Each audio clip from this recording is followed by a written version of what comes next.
McDaniel can't move on it. Now he does. The shot, passing down. Rebound, score! Hey, welcome to the Toe and the Crease podcast, where we talk about anything and everything to do with the NHL. I'm SJ. WillyDubz. How's everyone doing? Hope everyone's having a great... I think for us it's a Friday night, but for other people... But for the U.S. it's 4th of July, yeah. Yeah, so... Or I guess if you're listening to this in some other time zone. Ultimate 4th of July move, apparently Donald Trump's... They're going to have a UFC pay-per-view at the White House. Did you hear about this? That's crazy. What the heck? Wait, why is that a thing? Could you imagine? It's like, here is where so-and-so gave the Gettysburg Address, and then it's like... On here, you'll see this is where Justin Gaethje knocked the fuck out of whoever. Oh, Gaethje's fighting? So he's one of the fighters? Or I don't know, but I have to assume there has to be American fighters, right? There just has to be. Yeah, There's no way you can have a pay-per-view at the White House. Well, I feel like most of the fighters are American, right? I think a lot of the good ones are, like, maybe some of them aren't American, right? But I thought a lot of the fighters I see on TV are always, like, majority of them are American, apart from, Oliveira, for example, is one he's the one I kind of think of the first when I think of a non-American. Majority of like the good seeded fighters aren't actually American. I think this is now that John Jones retired. I think this is one of the first few times. Oh yeah, because I think Aspinall's British, right? So he's British, and then or is he British? And then it's like all the Dagestani dudes. Yeah, and then it's like all the Dagestani dudes, and then are there any Georgian dudes too? Like some of them are Georgian too, aren't right? Or yeah, I could be wrong. Yeah. Okay. So again, it's just gonna be interesting. I personally don't know how to feel about it, but I just think it's gonna be hilarious. I just think it's. A question: Do you have it on one of your monitors to watch it? I'm just kidding. I don't think either of us. Well, it's not available. Oh, it's not available. Really? I'll say this: nowadays, because UFC events run so late, I'm very iffy on always going out, because it's like by the time you leave the bar, it's like 2 a.m. and sometimes, and I'm just not really game for that. Because back in the day, I hate to sound like an old person, but like back in the day, like events started at 10 and finished at midnight. Like it was a very clean 2 hours. Now I think part of the problem is I think it's the lack of knockouts, right? Because the last one we went to didn't have a single, I guess, like knockout or like submission. I think, and all of them went even back then. I think there's just more fights on the card now, which is part of it. And I think there's just more there's just more runtime, right, in general. So that it adds up. And you're talking about like runtime between each fight, and now you have more fights. It's like, well, it adds up, right? But I will say, if they did have it at the White House, I feel like I would go watch just for the like. I'd just be so confused. You know what I mean? Like, I'd be curious as to how they set everything up. Like, is it outdoors? How do you fit a UFC event in the White House? Like, you know, just. I mean, there's a lot of morbid curiosity. Also, if it's like outdoors, like what happens if it rains? Like, what the hell do you do? If it rains, yeah. You're just getting poured on, and the guys. There used to be a fighting promotion. It was like Bodog Fight. So back in the day when Sportsnet actually, used to show other things, pretty much. They used to have Bodog fights on at like midnight on a Saturday or like late Friday night kind of thing, or like early in the morning, 2-3 in the morning. And they were outdoors. They were like sanctioned MMA fights that were outdoors. How the hell did they handle the weather thing then? Like if it rained, what the hell happened? I think it was on like a really nice tropic island. Let me pull this up. Where did they pick a place where it was like extremely unlikely to like ever get hit by like bad weather kind of thing? Because I mean that would make sense, because then you never have to worry about cancellation and shit. So they had an event. Yeah, so like. The one I guess I remember watching was like it was on a beach in Costa Rica. So it's literally on the beach, like the cage was on the beach, legit. And then there was, and then I remember I think one time they did it in a rec set, like they did it like tribal lands in Vancouver or something weird like that. And then they had some in like the Dominican, like Puerto Rico, like it was actually kind of interesting. It was, man, I can't imagine trying to fight in some of those. I feel like some of those places are super hot. No, can you imagine trying to fight in those? Like it's like 35, and you're just like trying to fight a guy. You're both just sweating on each other. Like a gust of wind. You're about to go for a takedown. A gust of wind just pushes you back. It's like no, you're not going for that takedown, man. In fact, you're getting taken down by the fucking wind yourself. Yeah.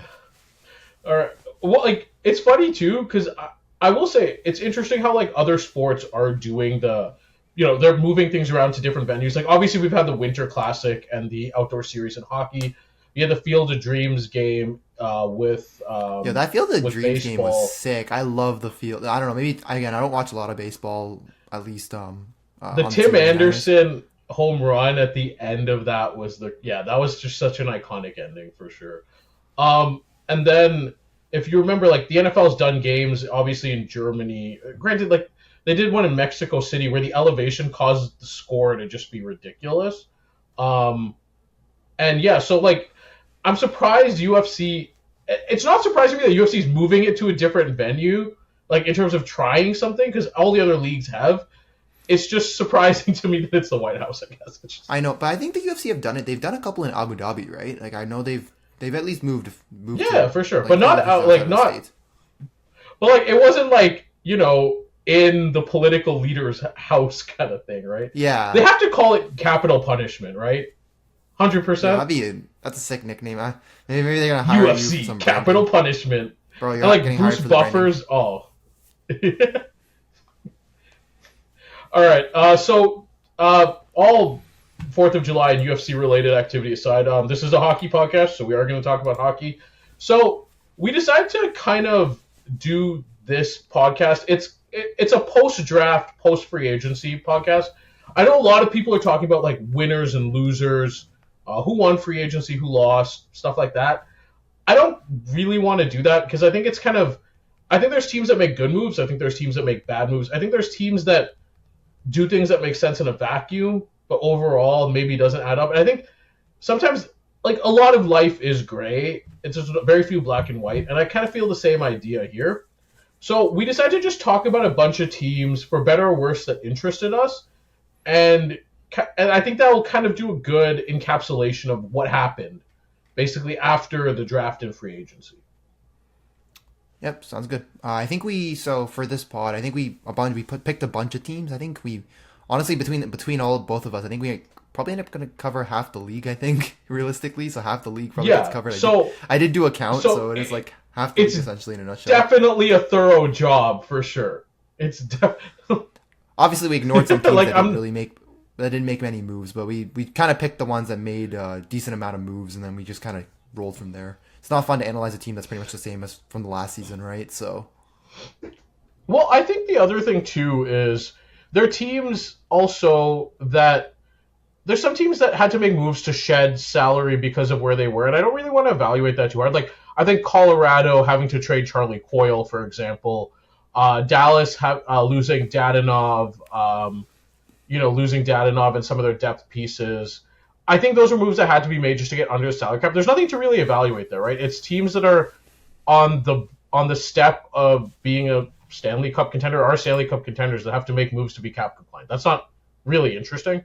So yeah, there are teams that just literally are like Chicago, who is just continuing to build through the draft, right? And again, it's not that they didn't do anything at all. It's just they're just things that teams do in their contention stages that are pretty common, right?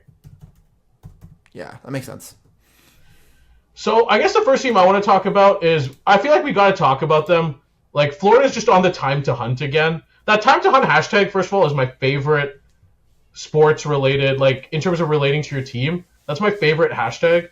And Florida's doing that, man. Bill Zito, like to me, I again didn't like saying winners and losers, but to me, Florida are winners just for bringing this band back together. Like bringing back a team that's made the last 3 Cup finals and won 2.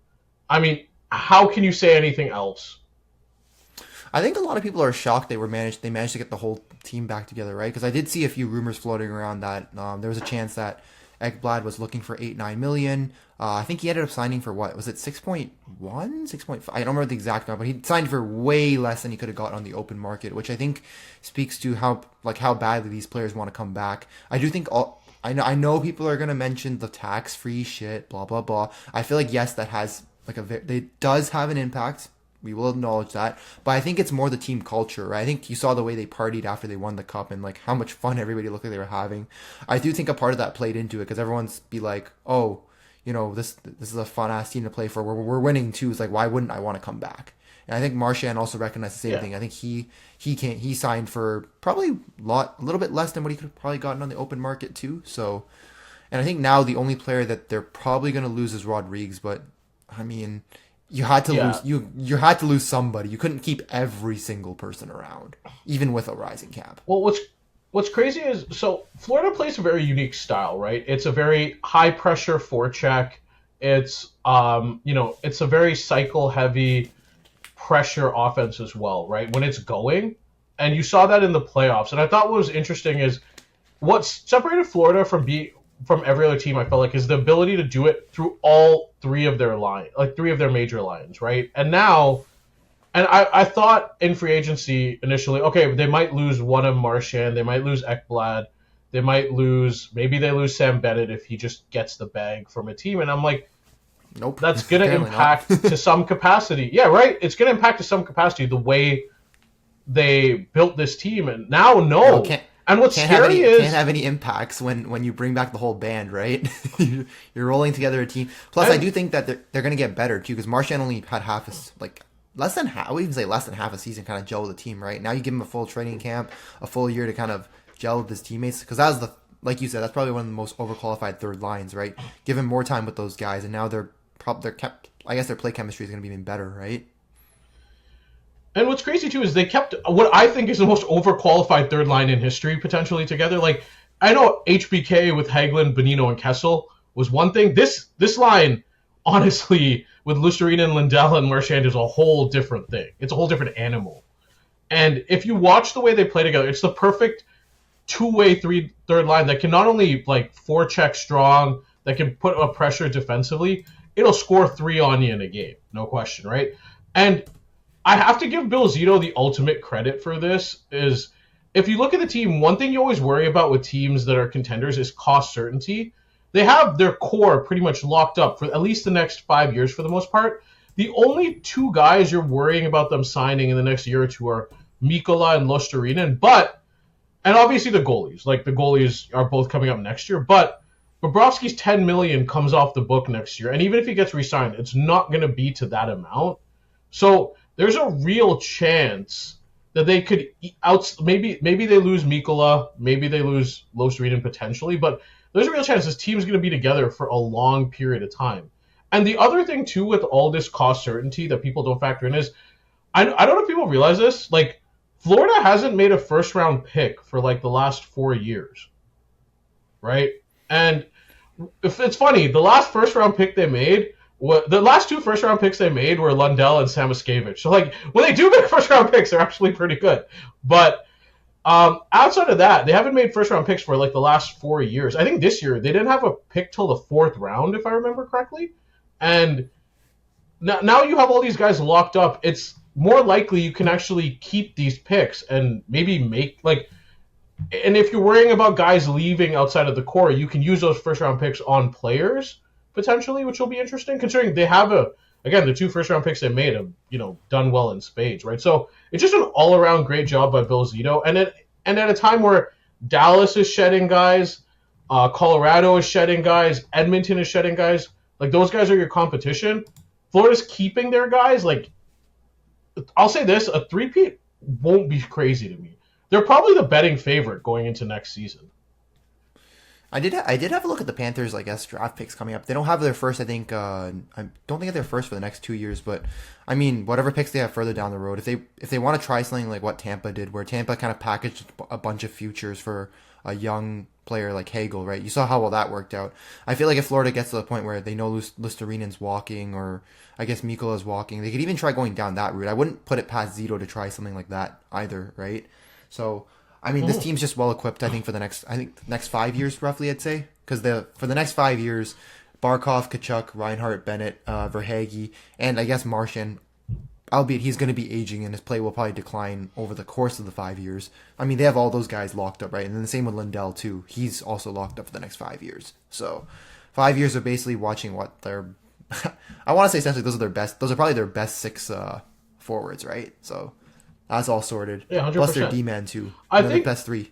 I think what's interesting too is if you think about it, Bill Zito's also refreshing to me in the sense that he's a different way on. There's a different method to his team building compared to other teams. Where if you think about every other team traditionally is through the draft, we build through the draft, and it's this long process of doing so for a rebuild. And when he came in, let's not get it twisted. Florida was rebuilding because as much as you want to talk about, Dale Talon getting Barkov, getting Ekblad, getting,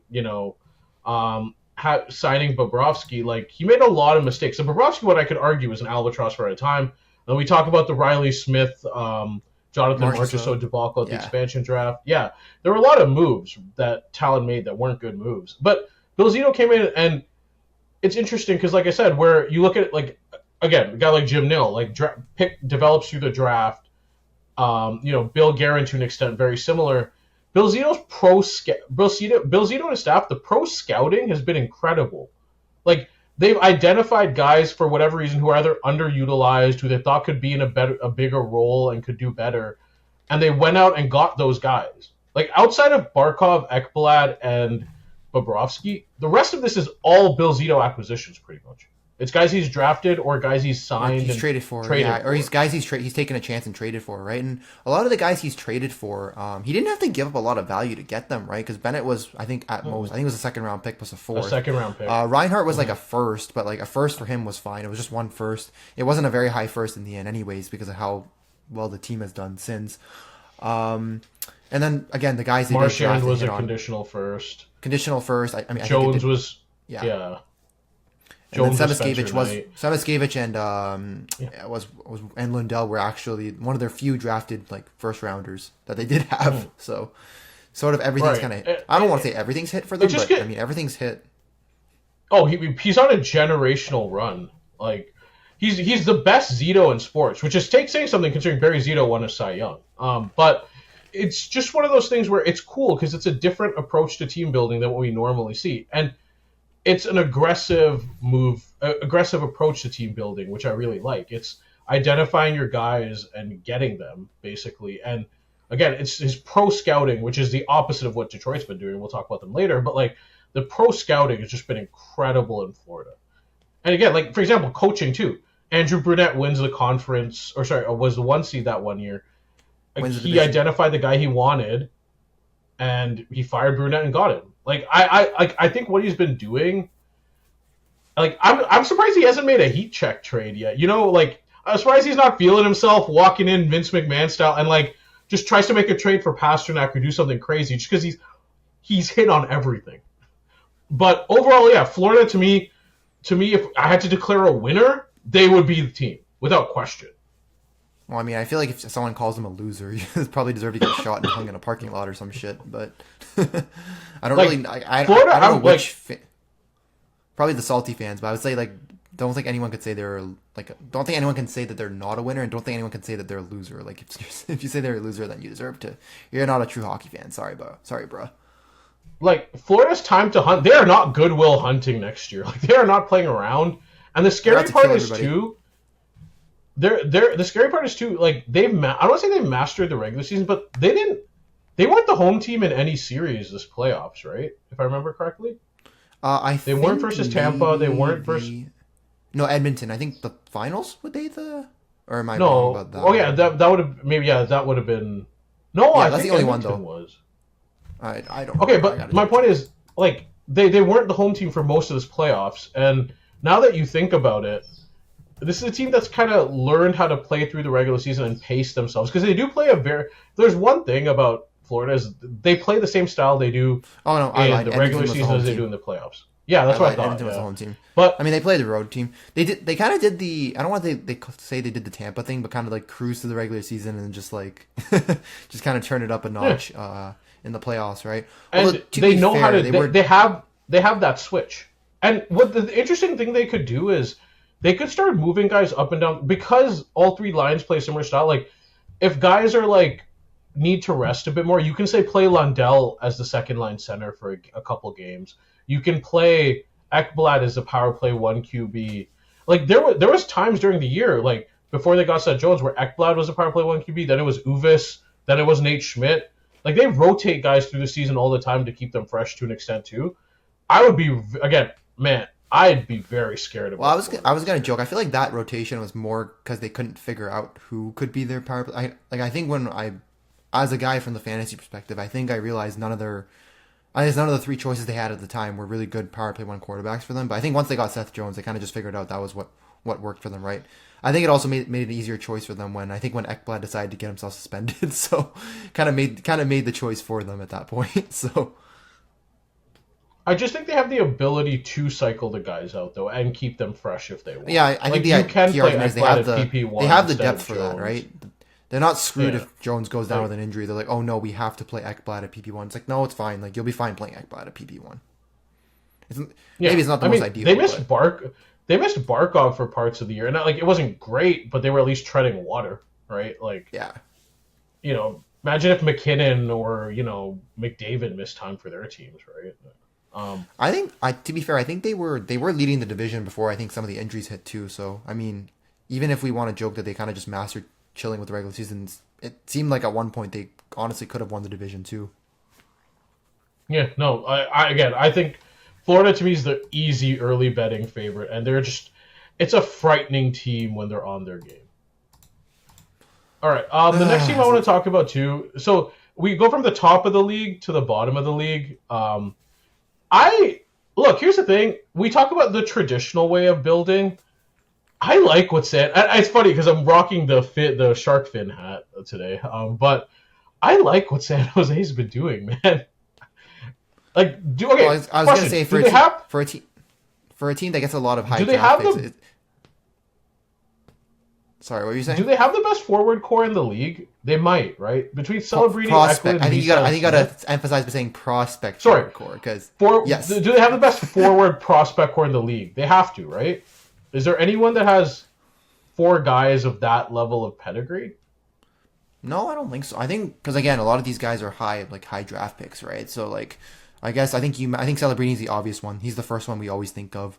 I think Smith being I guess it's funny because I don't know if you followed the Sharks throughout the year. I love Will Smith. Will Smith is so good. I think it's just funny because some of the posts I've seen too. I think one of the games I don't remember what they had a bet. I think with Tyler Toffoli where I think if both of them scored, Toffoli would sleep in their hotel room with them for the night. That was kind of funny. I saw that was kind of funny, but it looks like they're also having fun playing too, right? Did you see the photo where they had they had 3 beds lined up? But it's I think it's kind of cool that they're at least they're enjoying even though they're not the greatest team right now, they're just kind of having fun playing, right? But this core looks pretty insane, right? We had Celebrini and Smith, I guess, last year, and then plus Eklund too, and now you're adding Misa, who I think was the second overall pick. I think second overall pick. Yeah, second overall pick and the number 2 prospect, but number 1 forward in the draft, I think.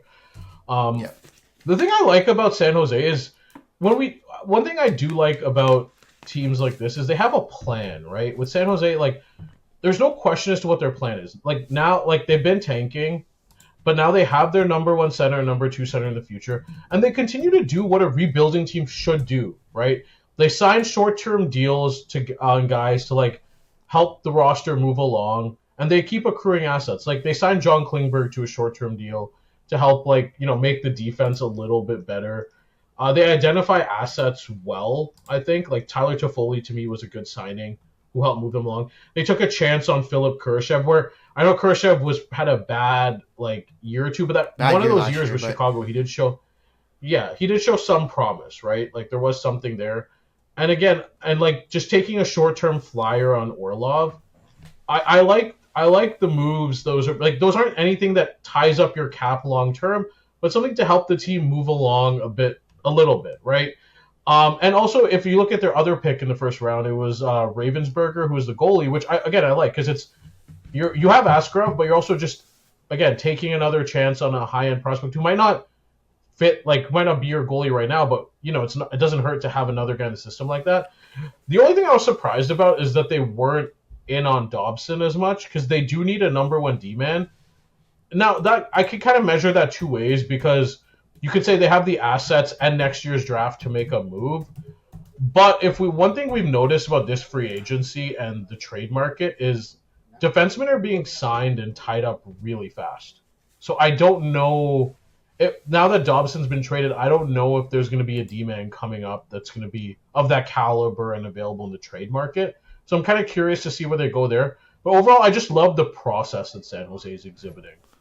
I think the problem with going for Dobson though was, unlike a team such as Montreal that's at least I'm not going to say established, but at least has aspirations of playoff, I guess aspirations of making the playoffs. You couldn't trade first round picks like Montreal could, right? Because if you trade your first, that could very well be like the third, the fourth overall pick next year, right? Mm-hmm. And Yeah, I don't know no, if I'd that's want fair. to get I don't know if I'd want to give up any of my young forwards, because even looking at their lineup right now, look, if you're gonna go Eklund, Celebrini, Smith as your first line, and then Toffoli, I guess we'll shove Misa in there on the right wing. We'll shove him at center for now, but if you shove Misa at center, you still haven't figured out your second line right wing, right? Your top six is almost sorted, but you still have a hole there, and you don't want to trade one of Smith, Eklund, or for those, because obviously Celebrini is the untouchable one.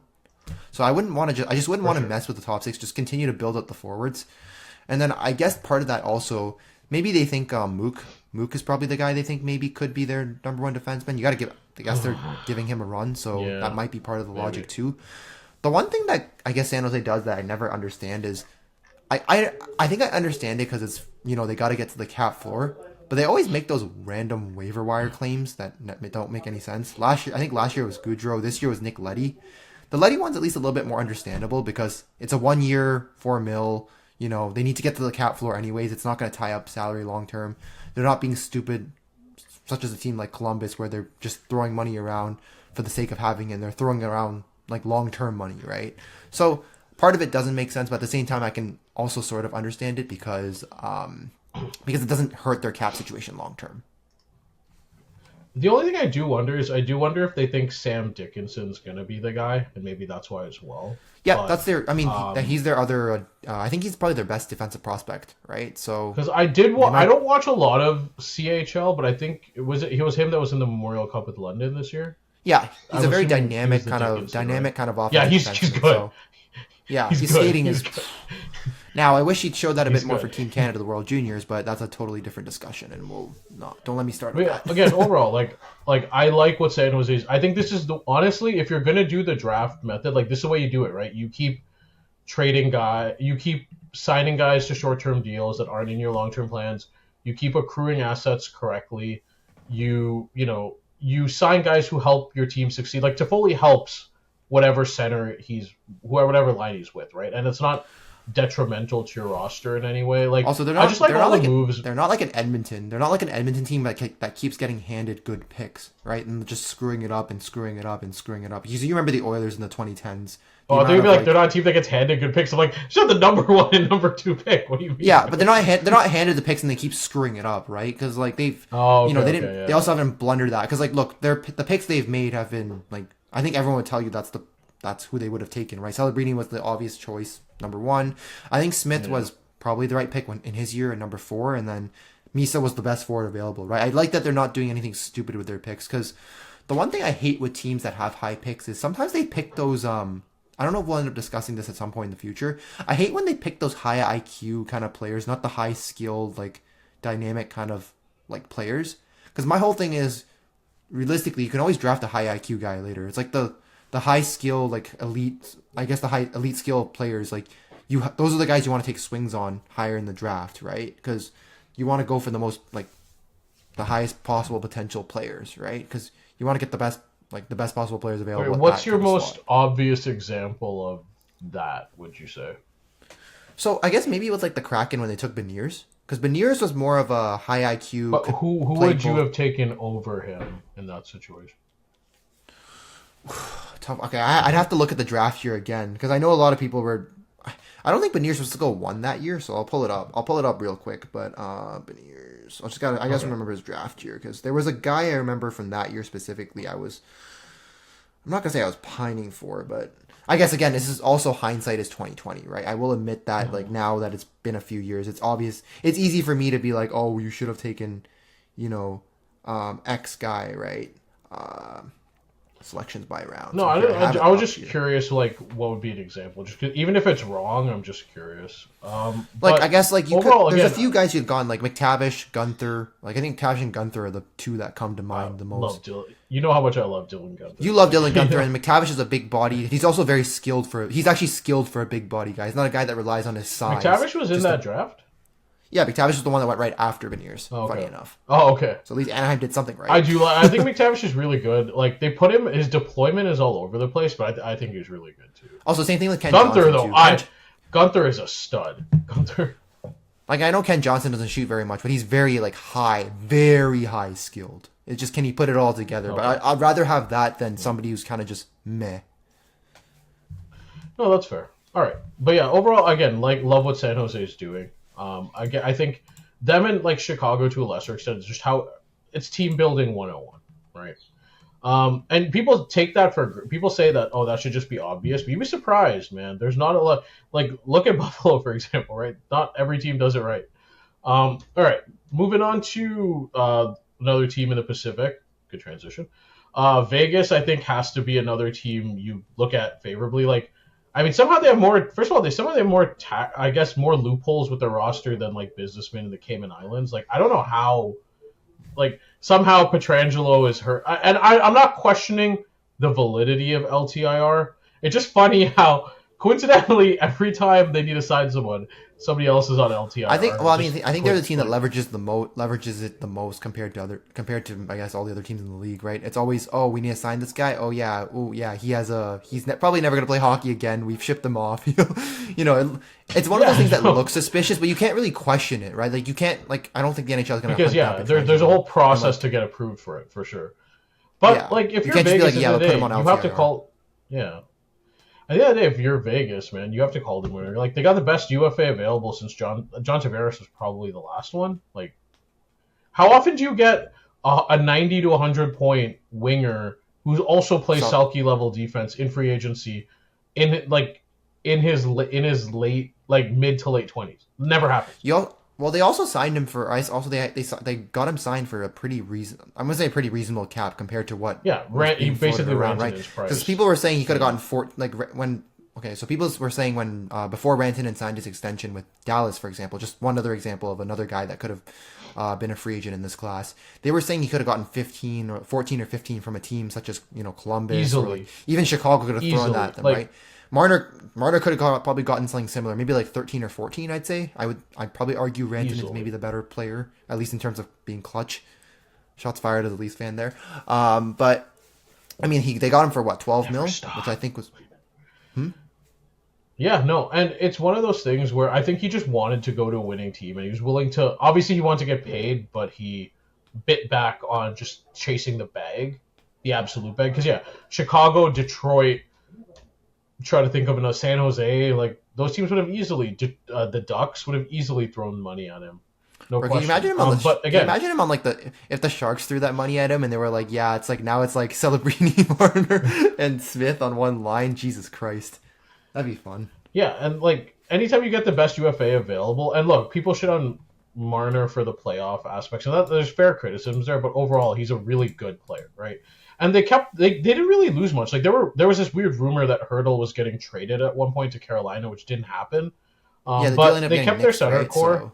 Yeah, they kept their center core. Eichel, Hurdle, and Carlson are really good. And even without Pietrangelo, they still have a good decor. They still have Shea Theodore to captain one pairing, Noah Hannafin to captain the other pairing. They have Caden Korchak, who they're pretty high on. And it could fill that. I think it's funny because Pietrangelo. I know Pietrangelo's hurt, but Pietrangelo was really pushing for a Korzak. I think from what I read, like, I think Pietrangelo out of all people is probably one of the people that's, like, highest on, like, Korzak. Like, he thinks that he's going to be a really good, or given the limited like, minutes that Korzak did play, like, he looked really, really good for Vegas. Like, he could be a really key piece of their defense. And, like, White Cloud's really underrated, and McNabb's McNabb, right? Like, I think the core's still pretty good. Is it just me, or does Vegas always find random defensemen that just randomly pop up and just really good for them? Like, it started with White Cloud and, like, I guess Korzak now. Like, it seems like they always, and, like, I guess Nick Hague to an extent. Nick Hague's not bad, yeah. Not bad, yeah, but they find random defensemen that are serviceable, right? And if Korzak might even be better than all of them too. So it's like Vegas always finds a way. Yeah. Plus, I'll admit, I love how ballsy they are with their moves. They're not afraid to make the ballsy moves. So, like they'll go out and They get, run the get team guys. like a guy would play It's it on ruthless. NHL, like the video game. Yo, it's fucking it's ruthless, crazy. man. It's I respect via it. It's GM, fucking yeah. ruthless. Yo, I love it. It's like No emotions. Like we need to win, and we're gonna do what it like- takes to win. And here's the thing, right? The thing I'll give Vegas is there's a brutal honesty about the way they approach it that you have to respect, right? Because they don't lie. There's no qualms about what it is when you go there. You're going there to be part of a winning program, and you know that you go to Vegas. There's a possibility you could get traded. There's the possibility that within 2 years they're looking to move you, but hey, when you go there, you sign up for it because at the end of the day, you know what it is when you go there. You know what the deal is, right? And I think the other thing too is I like some of the and guys re-signed there. Like Riley Smith just went back there on like a cheap 1 year deal. Like, I mean, so clearly there's something they're doing right. But like I did like the Smith and Saad signings to just fill out a third line. I think that was like those were really good moves. The thing is, again, most of their guys are locked up long term. Eichel's the only major FA to sign next year, and then next year the cap goes up. So they'll have the money to sign him, and then everyone else is pretty much locked in. So this is going to be their team for a while. yeah, I think right now with Petrangelo, if once he goes on LTIR, I think they have 2 mil cap space. But then I think with the cap going up, and then they'll probably be able to pay Eichel 12 and. He'll probably want to stick. Yeah, because I don't see why. it's Eichel the won't cap leave. bump Also, plus. Sorry? well, I was also going to say too. I think Vegas is one of the few teams that was willing to let Eichel go through with the surgery of choice that he wanted to, right? So I think part of that does have to play into his decision to an extent, right? There was one of the few teams willing to let him go through with his own medical path, essentially, right? So I don't know if people remember, but don't think Buffalo really wanted Eichel to get that experiment. Was it an experimental surgery to an extent? It was sort of an Not experimental. experimental. Surgery, right? It was just like not experimental. It was just so. What I remember correctly with the disc surgeries, because it's an artificial disc, like the old method used to be fusion surgery, but the whole thing with fusion surgery is if you ever follow pro wrestlers that get it, their mobility and effectiveness is limited. So they've done the artificial disc surgery on other athletes that are more non-contact, right? But the argument was, what if, like, how would it work on a hockey player? Because hockey is it's a more contact sport, right? It's a very heavy contact sport, yes. Right. So, and it's why, for example, like wrestlers again, I could bring up WWE here, but a lot of wrestlers haven't gone it for a similar reason because there's so many moves you're taking where you're going back onto like basically plywood and foam. And you're slamming the guy from on their back. Exactly. Right. Yeah. Right. So it's one of those things where it was just experimental. It's been done before to regular people. It was just experimental at that level. And yeah, they took the chance. And I think the other thing too, what's interesting about Vegas's move is similar to Dallas is I think one thing that this playoffs and the last couple of years you can take away from is I think teams are starting to move away from this. We'll just like, I know Florida has good depth, but they also have star players, right? But I think this idea of like depth means more than having star players because, again, Dallas went in on Rantanen, Vegas went in on, and I think it's a reaction to like Colorado winning the cup with McKinnon and Makar, Edmonton making 2 finals with McDavid and Draisaitl, basically. And you see, if you look at all these teams, you need elite players to win. You can't like win with a team like with just depth guys, right? And like again, right, Florida like won it this year, but they had Barkov, Kachuk. Although I guess to an extent Kachuk didn't look like himself fully during the playoffs. But you have to have those elite guys, but you also have to have some depth too, which I think. I mean, Vegas has that, right? They have the depth. Yeah, they have a bunch of big names. Like I think what's interesting is teams kind of make moves in reactions to other teams. And if you look at it too, outside of Carolina and St. Louis, I would say, like every team that's won the cup has had an elite player on it. It's really rare. It's like a depth by 1,000 cuts, I like to say, but it's really rare that happens. And I think it's interesting to see, 2 teams who are run really well in Dallas and Vegas pivot to going, trading assets and going in on guys like Marner and Rantanen. Because, again, those guys aren't usually available, right? It's actually funny because the last team that I would say probably almost won the cup with just depth would have been Vegas, right? The 20 when they made that run in their first year, because that team was kind of like just depth, right? They didn't have any. Oh yeah, like the year they lost to Washington. Yeah. Yeah, that was probably the one team that we thought maybe could have won the cup with just like depth. Because I think nowadays it's like you need a superstar level player. Like I think Tampa won it when Tampa won it twice. Obviously Kucherov was just, probably one of one of the top 5 players in the league. Obviously when Washington won it, they had Ovechkin. Sorry, what were you saying? The Blackhawks had Keith and Keith Taves and Kane, right? Like, yeah, I mean, even if you go back to like there are some years, like I think again the Carolina year was an example, but the Lightning had Saint Louis, they had LeCavalier, and they had Brad Richards, right? Richards, yeah. You look at and I think it had the Penguins had Crosby too. Yeah. Yeah. The Penguins had Crosby, Malkin, Letang.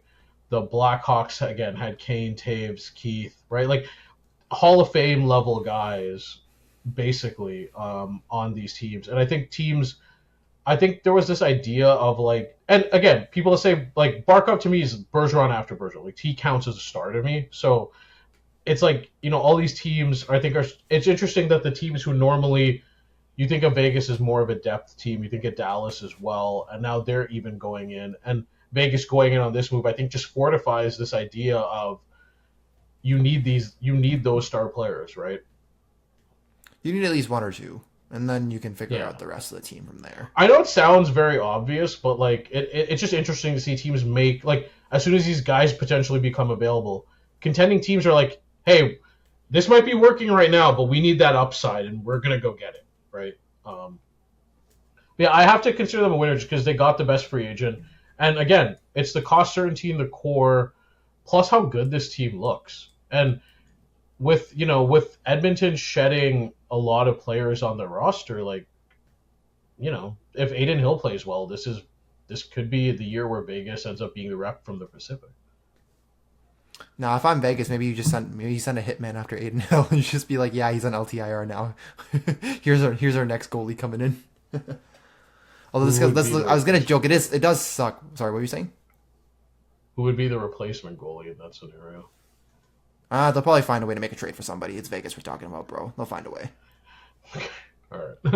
All right. So now I guess we talked about those were the teams I thought did really well. Again, don't want to call them per se winners, but I just thought teams that I was impressed with. Was there any other teams you were impressed with there, or were those like? I mean, okay, I think I'll be honest, most of the ones I picked, I'll probably put them in the losers category, so We'll talk about those a little bit later. But I think right now we're going to go to some of the teams that, I know we don't want to classify them as losers. Are a little bit more puzzling, yeah. Yeah, or like, in my mind, I'm thinking, yeah, you're a fucking loser. Okay, sure. This team, it's just, they're always on this list somehow, and it's funny because we talked about Eichel transitioning to here. Man, I feel like with the Sabres, I'm not explain this.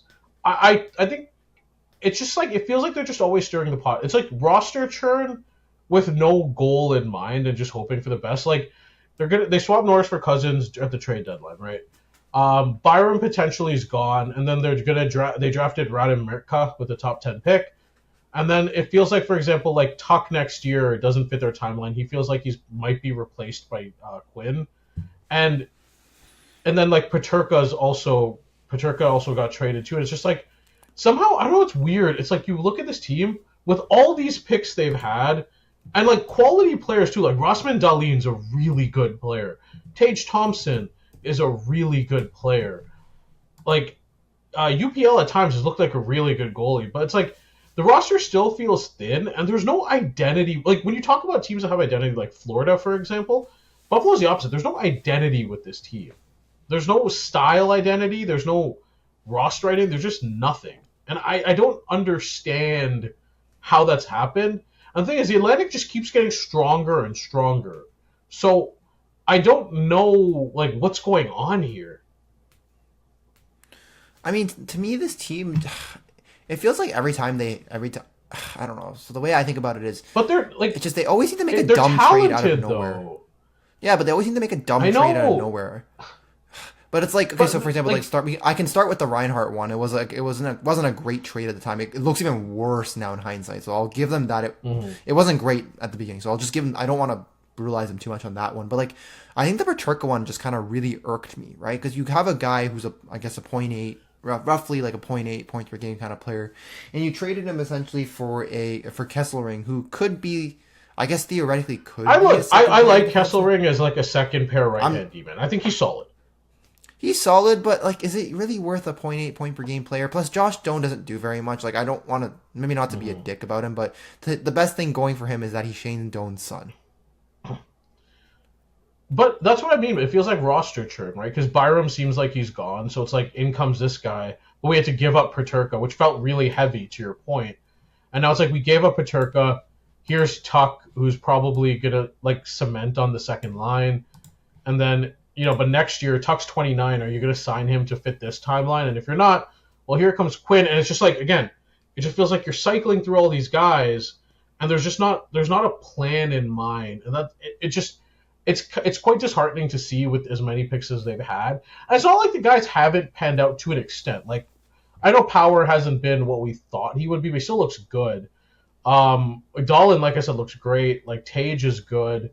Like, the guys show potential. They're not just like flat out busts like, the NHL's new pop singer, Nalyakapov. But it's one of those things where the team doesn't look like it meshes together. There's no identity. Like, when I go in to watch the Sabres, I don't see a team identity. I don't see what they're trying to implement. It's just like they throw all these parts together and hope it works. And again, they do show flashes, but it's just never consistent. I don't know if it's funny because like, so I'm a Buffalo Bills fan, so like the Bills and Sabres are owned by the Pagulas, right? And it's quite scary to see like how well run one of them is, and then how shitty how shittily run the other one is, right? Because the Sabres are just like, I don't want to say that the management sucks, but like, I don't know if it's the Pagulas just trying to get way too involved in the hockey operations, but the Sabres just like terribly run, right? Whereas if you look at the Buffalo Bills, the Bills are a perennial like divisional champs. The only problem is they just can't get past the Chiefs in the playoffs. Like, that's literally the only knock against the Bills I can think of.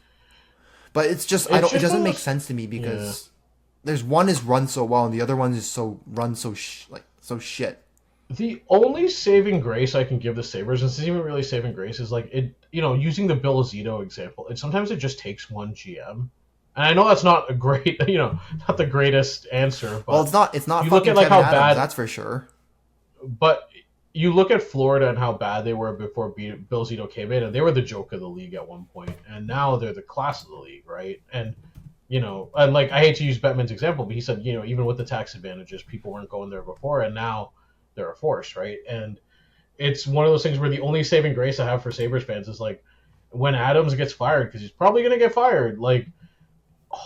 At some point, hopefully, you hit on the GM, because this is Buffalo's a great fan base.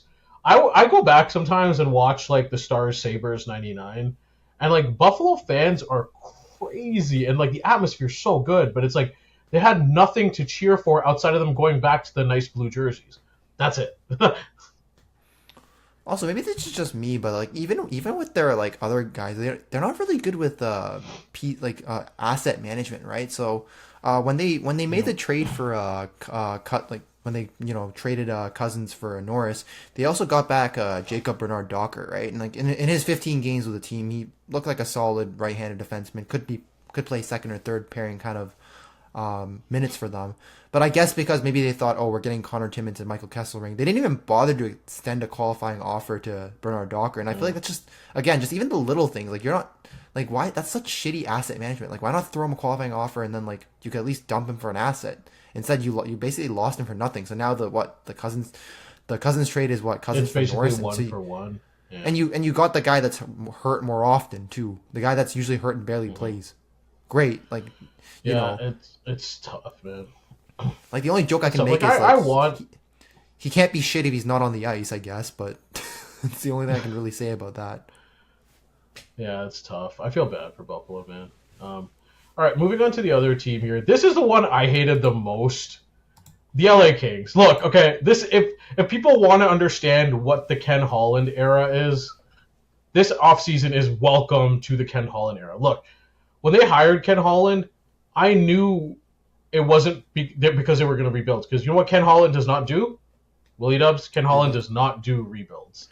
So I think people don't forget too, because like his Detroit tenure, he was so hell bent on keeping their playoff streak like going. I don't know if you remember all those bad deals. That like was Justin Mike Applicator. Ilitch, but yeah. Yeah, but like I mean, he was part of that, right? And Holland was I guess he was the GM, and then I think they tried to make him like senior vice president so that Yzerman could get the GM role. He declined that, and then Yzerman went to Tampa, and the rest is history for that. But I mean, he just doesn't know. I don't think he knows what the word rebuild means, low key. Like, it's clear for some reason the Kings, who have lost to the Oilers consecutively in the playoffs for like how many years now, clear for some reason this is not a rebuild. Like, they had $25 million in cap space and turned it into Anton Forsberg, Brian Dumoulin, Cody Ceci, Corey Perry, and Joel Armia. Bear in mind, the youngest of these guys is 31 years old. The youngest. And the oldest is probably, 40, which is Perry, right? I think he's 40 now, or 40 or 41, I don't remember. But it doesn't make sense for a team that like, just has such low upside, right? Because, look, the Kings' upside right now is maybe one day they'll squeeze by the Oilers if McDavid and Draisaitl get hurt. That's their fucking upside, and they'll get their ass kicked in the second round. Like there's none of these. Like, I'm not questioning whether these guys move the needle. I'm not, because again, like, free agency was kind of dead because outside of Ehlers and like one or two other guys, there weren't really many needle movers. Right? Let's just be honest about that. But like, could there have not been some more swings on like higher upside young talents that maybe were kind of underlooked? You know, like. Again, I know they gave up Kaliev, but Kaliev, like, maybe like a Mason Appleton or just somebody like that, right? But it's all these old guys. And I will say, like, trading Jordan Spence to sign Cody Ceci is borderline malpractice. Like, I don't understand. Like, Cody Ceci's only value, as I say this as a Stars fan, and my friend Justin is being a pylon. Talk about this, like, his value is he takes up minutes. Like, he eats minutes. But that's it. And it's like, if you're trading a young Jordan Spence, who shows upside in like a middle pairing role, to sign Cody Ceci for what? Like, what's Cody? It's funny because I was looking at his JFresh card, and it says Cody Ceci acquired. Well, this was when San Jose got him, but so this was like last year. But Cody Ceci acquired by San Jose, so this was last year at the time, is a minute munching veteran depth defenseman. And I think his projected wins above replacement was like 23%. So yeah, basically anything below 50%, you're really shit. And he's 23, so yeah, he's shit. And I think with this LA thing I want to share, it looks even worse. It looks even worse, I think. It looks even worse now. Yeah, his LA card is 5%. His projected WAR percent is 5. It's even worse now. Holy fuck. My favorite thing was like Kings fans were not happy about this. I want to see if I can find this. Hold on one moment. Share it. I think there's a tweet, right? If you can share the tweet on screen for everyone to see, but. It's so good. While you briefly look for that, I'll talk a little bit more about the the Kings' defensive situation. This team probably had the most had some of the best right-handed defenseman depth-wise that they could have traded from, right? So they obviously had. So the first part here, who you weren't going to trade. So the first part here, where somebody goes, "I'm relieved that it was Corey." So they heard there was a signing, and they're like, "Oh my!" First, to be honest, I'm relieved it was Corey Perry because for a moment there, I thought the LA Kings did something really dumb, like sign Cody Ceci. And these were like moments precluded by something horrible happening. And then right after, hold on, I gotta pull the second one up here. This is my favorite part. Wait, how many hours later was Ceci announced? Oh my gosh, it was only 46 minutes. That's crazy. Yeah, Kings fans are not happy. I don't blame them, because somehow this team went, and this is an extension of Rob Blake, this team went from one of the young and promising teams like 5 years ago to now they're like one of the oldest teams in the league. And outside of Byfield and Brant Clark, this team is ancient. Well, Kempe too, but Kempe's like in his like close to hitting 30. But like those three guys, this team also has no upside, right? This team feels like it's kind of, I don't want to say it's peaked, but they've basically peaked, and they're a first round exit every year. Maybe one year they'll sneak into the second round and then get their asses kicked the very next round. Like there's no This team has no upside, unlike the other teams in their division, right? And another thing I did want to talk about, I think before you shared the screenshot, was they had a number of really good right-handed defensemen, right? And right-handed defensemen are like very like coveted assets in this league because a lot of the defensemen in the NHL are left-handed. That's just how it is. So it's hard to have a ton of good right-handed defensemen. Somehow the Kings had that. They had Doughty, Spence, Dursey, and they had Brant Clark. I think they had all four of them together at some point, I think. Although maybe Dursey was traded a little bit before that. But the point is, you have a bunch of good assets. Let's make good use of them. Nope. So apparently you trade Dursey. Okay, fine. I guess he might have been the odd one out because you're not trading Doughty. I understand that one to an extent. You traded Spence just to sign fucking Cody Ceci, so you lost him. And oh, guess what? You're not going to play Brant Clark, and now you're going to probably piss him off to the point where you end up trading him. Like, that has got to be some of the worst asset management I've seen in my fucking life.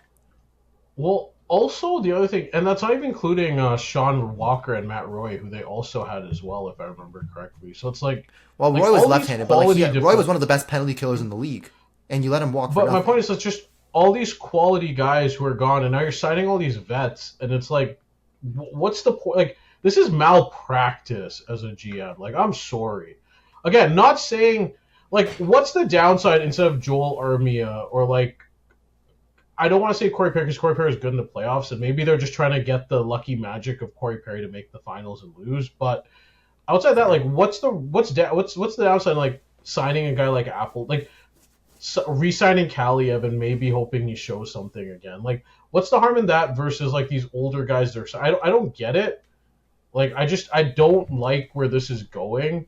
Because again, let me read off like some of the ages on this team here. Like it's.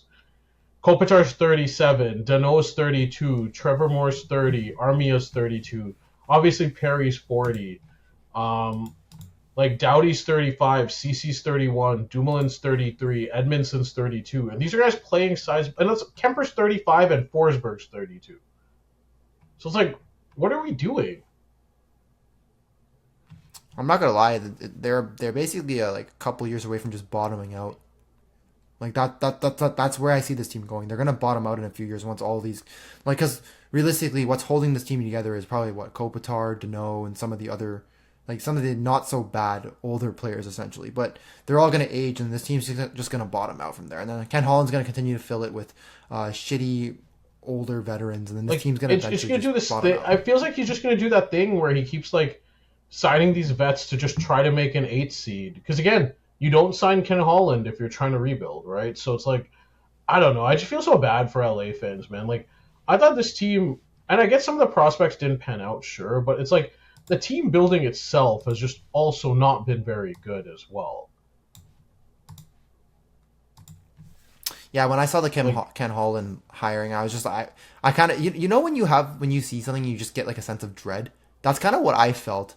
Like, and I was kind of, my thing was like, thank God I honestly said, thank God I'm not a Kings fan, because I feel sorry. It's kind of like it's kind of like when your friend dates a girl and the girl's like cheated on her last 3 boyfriends, and you're like, oh no, you know, oh shit, no, here we go again. You're just like, look at it, you're like, I hope this time is different, but the dread already fills you up. And yeah. Like Ken Holland, like I'll give him credit, like he had no hesitation in stating his intentions when he made these signings. You already know. And also, I dislike what Ken Holland did a little bit more because LA had the draft at home and they did not make a first-round pick. And to me, that's like also worthy of scorn. To like have your fans there and not even make a first-round pick is horrible. But besides that, like everything Ken Holland, like the Kings have done outside of re-sign Andrei Kuzmenko, I'll say Perry's okay too, but like I have not liked most of what LA's done this year. Heck, through most of the Rob Blake era to now, I've not liked what LA's done, period. But like, you know, if there was the stake close to the heart, Ken Holland's trying to drive that in with a hammer very fast. You know, it's worse too because like some of the few good moves the Kings have made, they might just literally undo them, right? So they drafted Brant Clark, but they're literally scratching him to the point where there's question marks as to if he's going to get traded. And if you trade him, like one of your only few good young players left, like I don't know what this team is trying to do at that point. Like it just, I get the sense of dread whenever I see like his name like not on the lineup for the night, and I'm just like, oh, some lucky team's gonna get him, and he's gonna break out, and the Kings fans are just gonna like lose their shit once that happens. No, like, it's I don't know. crazy. Do you agree with me on that one? Like, No, I agree. It's tough. Like, I don't know. I feel like, look, don't get me wrong, Edmonton's a very good, and Vegas are very good teams, but like, can I say, as a fan of a team in the Central Division, like the amount of competition in the Central compared to the Pacific, it's like the special ed class versus the regular class. Like, that's legit what it is. also, That's isn't there that Simpsons team where it's like, ha ha? I feel like that's everyone looking at the Kings right now. Like, ha ha. Yeah. Because everyone just sees like Holland there, and then everyone knows what's about to happen. You know what's weird about the Kings? And I think we've talked about this, like, personally. They're also the only LA team that doesn't get free Can't attract big in names, any yes. sport. Like, if you think about it in every other sport, right? Like, the Dodgers have gotten anyone they've wanted, basically. Especially if you're in the area of Japan, right? Or if you were born in Japan. Like, the Lakers get stars all the time, right?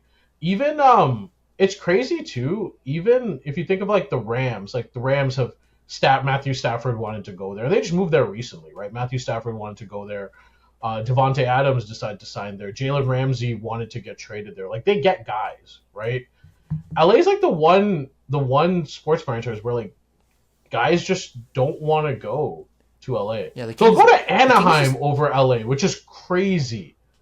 And the Anaheim's even like, I guess in terms of where they finish in the standings, they're even worse. So it's like the fact they're willing to choose a team that that's gonna finish lower than them says a lot. I think that actually says a lot. Yeah, no, 100%. Like, it's weird, man. They just kind of are what they are, like, for better or worse. All right, I guess you want to move on to the next team on your list, or Yeah, again, going off to the Pacific, it's the Kraken. Man, I don't like. There's this meme here in the Seattle Kraken subreddit. I just want to show people. Like, this is basically the Kraken in a nutshell. Yeah, hold on, let me. Seems like you got all the memes Like, today. that is the Kraken, and the point of view, you're a middle six. Oh, is that supposed to be like like Emperor? Was it Palpatine? Like, is yeah, Emperor like, Palpatine. Yeah, Palpatine. Okay, so for those who the Star Wars reference. That's basically what the Kraken. And there's so many of these. Look, there's 0 days without. Oh, where is it? There's one where it's like 0 days without a middle six forward to the Seattle Kraken joke. There's another middle six forward to the Seattle Kraken. This is just what they do. And at a certain point, I don't understand. Like, they're just the most mid team in the league. Like, look, here's the thing. They traded for Marchment, which was fine because, it was cheap. Like, I think it was a 4th round pick, if I remember correctly. Sure. But then it's like trading for Gaudreau, who's 30, I believe in his, like, close to 30 or in his 30s. Yeah. And then signing Lindgren, like, they doubled down, they tripled down, and they quadrupled down on the middle six forward. Like, that's what this team does. And signing Lindgren, because why? Like, what do these guys add? Like, what's the plan with this team? This team just literally ices, like, 2 second lines and 2 third lines and, like, prays for the best. And it hasn't worked outside of 1 year where their shooting percentage was crazy. Like, can somebody tell me what a center, like, okay, the center depth of Matty Beniers, Chandler Stevenson, Shane Wright, and Frederick Gaudreau plans to do? Can somebody please let me know? Because it's not making the playoffs. It's funny too because when you referenced the Lindgren signing, it just didn't make sense to me because Seattle's defensive core is actually not that bad. Like, it's actually one of the few good. It's actually one of the few good things they have on their team. Like, Dunn, I think you think Dunn is like a first. I love Vince Dunn.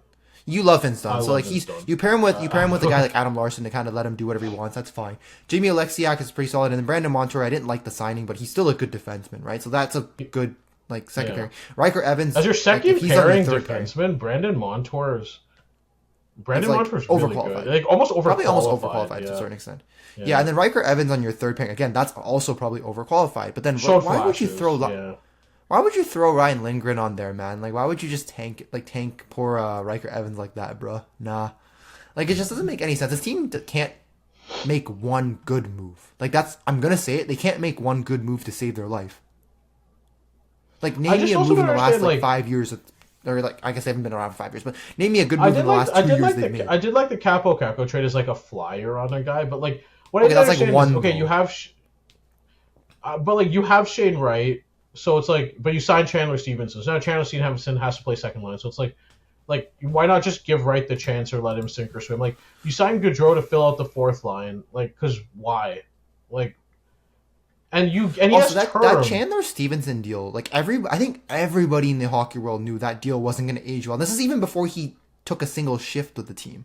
Like now that he's actually played with them, everyone's like worst fears have been confirmed. Yeah, he looks horrible. Like he's not his Vegas. He's not his Vegas self. Like it's just weird because to me, if you're an expansion team, there's two routes you should be going. Right? It's either one, somehow you pull off the Vegas route, which is being a contender, which I didn't foresee, and like that's probably never going to happen to 90% of teams, or you do what San Jose's doing. You build through the draft, you accrue assets smartly, you start slowly fortifying up your farm system, etc. And like Seattle's done neither of those. They haven't made a contender. They haven't really like bottomed out in their recruiting assets. This team is just like a mediocre flotsam of talent where like you hope they move up to get picks, but a lot of times they're just going to be stuck in this like yeah, they're just not bad. They're not bad enough to get the high picks, but they're not like good enough to like. I'll be honest, good enough to even make the playoffs at this point. That's kind of the way I see it. And they're Plus, I think the problem too also with expansion teams, you can't go the Vegas route anymore because I don't want to say this, but at least the teams with the expansion route, they've smartened up because they realize it's not good for us to make those side deals and like just to kind of give because like Vegas kind of took advantage of all those side deals and they really built their team up, and then once they built their team up, they kind of took on this ruthless kind of business approach and just said, fuck it. If we see a star player available, yoink. It doesn't matter what we have to do, yoink. Whereas, in Seattle's case, teams were smart and didn't really make any deals with them, right? But like, if you knew you weren't going to get any of those deals, you should have just, gone for upside because the reality is if you're not going to get those good side deals, you probably aren't going to have a very good team. But no, apparently you just want to be the most mid team in the league. So, like, congrats. You're gonna be mad for years. It's tough, yeah.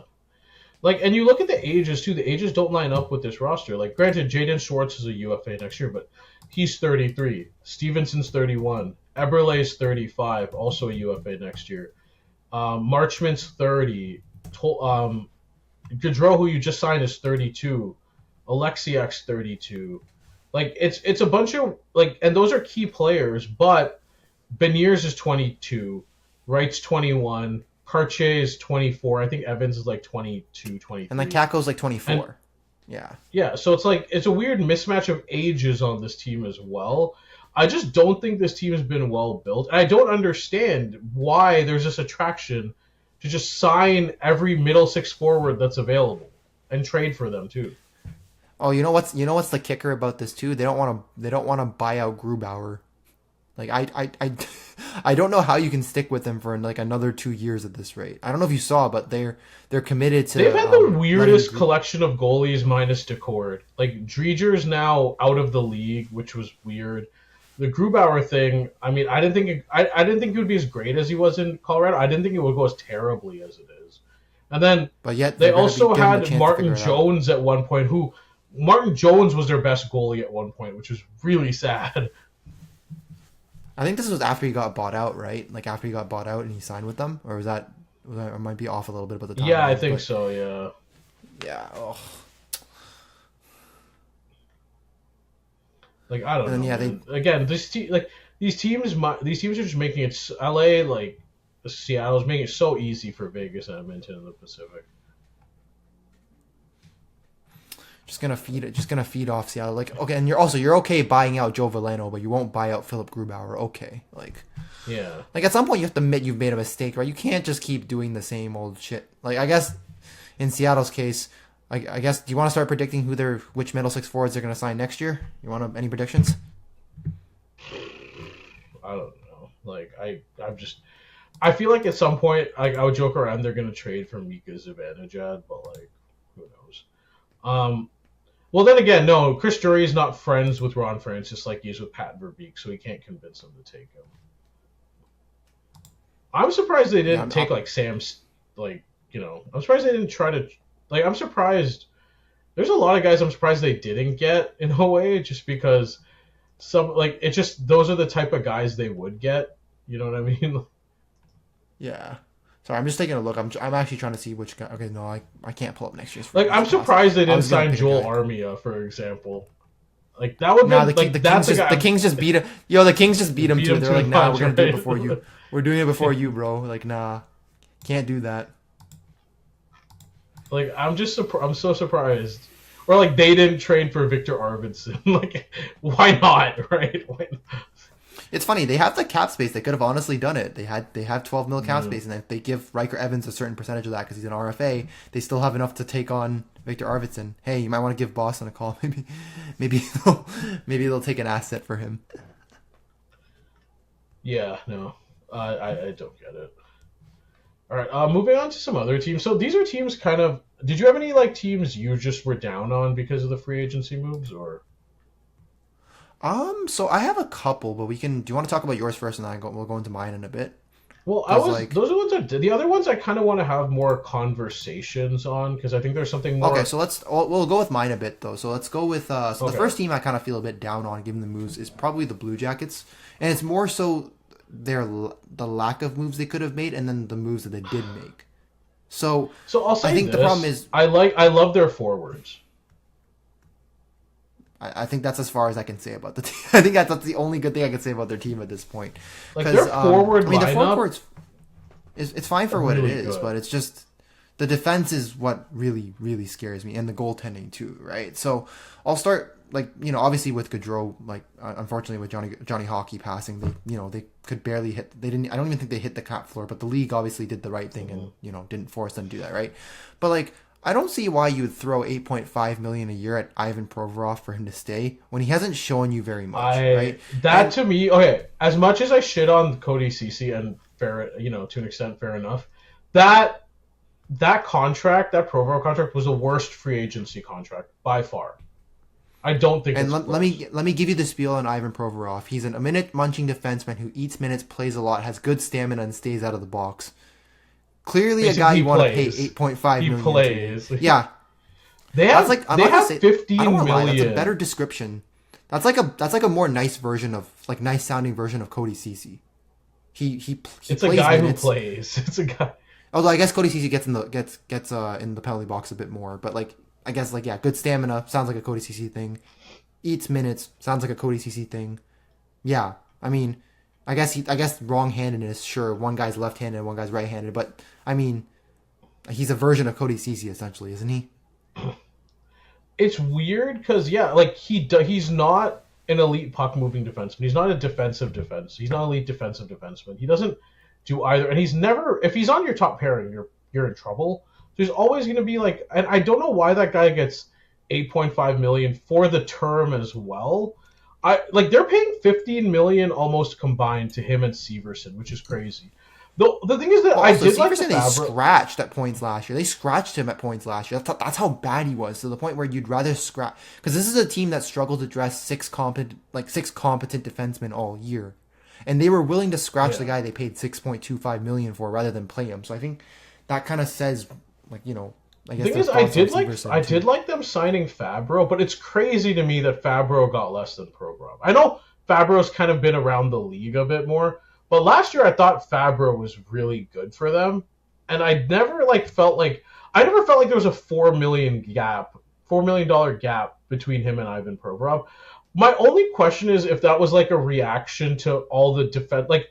I think it's one of two things. I think it's one, maybe they panicked about who would be even available, and for some reason they threw this out. I think the other thing too is honestly I hate when people do this. Everyone has friends who does this. It's but they have money sitting around, and instead of just saving it or putting it away, they're just instead I'll just go spend it at a fancy restaurant just because we have the money, kind of thing, right? And it's they didn't need this. It just annoys me because I did like the Coils trade because I think it helped fortify. Their four lines look really good, but it's the Provorov move just felt so unnecessary, and I didn't understand what the argument was for it.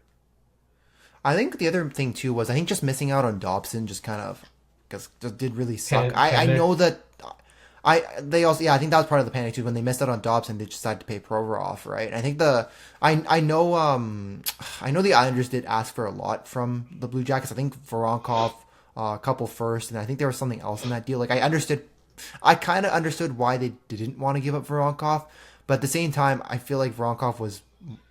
It's easier to find a Voronkov than to find a Dobson. That's kind of the way I see it. Like those, right-handed, smooth skating defensemen that can quarterback a PP1. Like, I guess in this case they don't need him to quarterback PP1 because they have Werenski, but it's harder to find those types of players than to find a Voronkov, right? And I guess the only other good move I liked from Columbus was I do like the fact they drafted a goalie. I think that Andronov guy. Their goaltending situation is very barren apart from Jet Greaves, and I'm going to say this small sample size, so we don't know what Jet Greaves will be like. He looked really good in the 15 games he did play, but I do like that at least they doubled down and realized that, their goaltending is quite suspect and questionable, and they at least are making a move, a future move to address that. But again, he's going to take a couple years, so we won't see him for a little bit. I just would like to know, for example, Matt Grzelcyk is chilling in free agency right now. Hasn't been signed as far as I'm aware. If it happens recently, you could probably get Matt Grzelcyk for half the price of Provorov right now, and half the term. Why? And the question is, why'd you throw all that money at Provorov at that point? Then, when you could have done it just feels unnecessary. I felt we had nothing to do with the money. Let's just lock this in. It's why? Who are you competing against? Who was willing to throw all this money at Ivan Provorov? I'd love to know, bro. I'm actually curious if somebody else was willing to throw $8.5 million at Ivan Provorov, let them. Oh, fine. Yeah, let them do it. What do you have to lose if he leaves? Also, what did they trade to, or does he? What did they trade to get him? I don't even remember what it was. Was it even? I can't even tell you what the trade was. That's how. 1 second. See, you're thinking the same thing too, right? Because even you don't know, right? Here, I can pull it up. I have it. I think I have it here. You.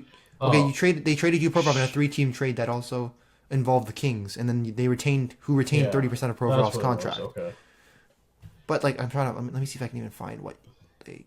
I love how the article, the Sportsnet article, literally says the Flyers have traded Ivan Provorov, sending away the defenseman who boycotted the team's Pride Night as part of that's the most famous thing he's known for. Yeah, and I think I'll be honest. If you're Columbus, I don't even think they gave up anything really big in the deal. It's funny because LA was involved as a third team, but LA actually gave up. I think it was. I guess Sean Walker. Sean Walker was the other notable name piece in this trade, and he went to Philadelphia. That's kind of it. So it's funny because LA took an L here, and then I think the Flyers actually won this trade, as sad as it is to say, Yeah, no, for sure. But it's one of those things where I just didn't understand the move. I felt like it was just a gross overreaction. And if they had just signed Grzelcyk, not signed Provorov, and I would have been fine. Here's the thing: I'm not going to penalize a team if there was really no one available, because it's that's not fair, right? It's what are you going to do? You can't just conjure up a trade. But to just actively go out of your... There were guys available, at least not okay, they're not elite players, but there's good pieces to help fit your team. Instead, you decide to overpay a guy that, I'm going to be honest, has been more of a pylon than anything else the past few years. I'll say this: I'd rather sign Cody Ceci for 4 years at 4.5 than sign Provorov for 7 at 8.5. Neither are good, but give me the guy with less term and less money. Yeah, I don't know. Just again, I still don't understand.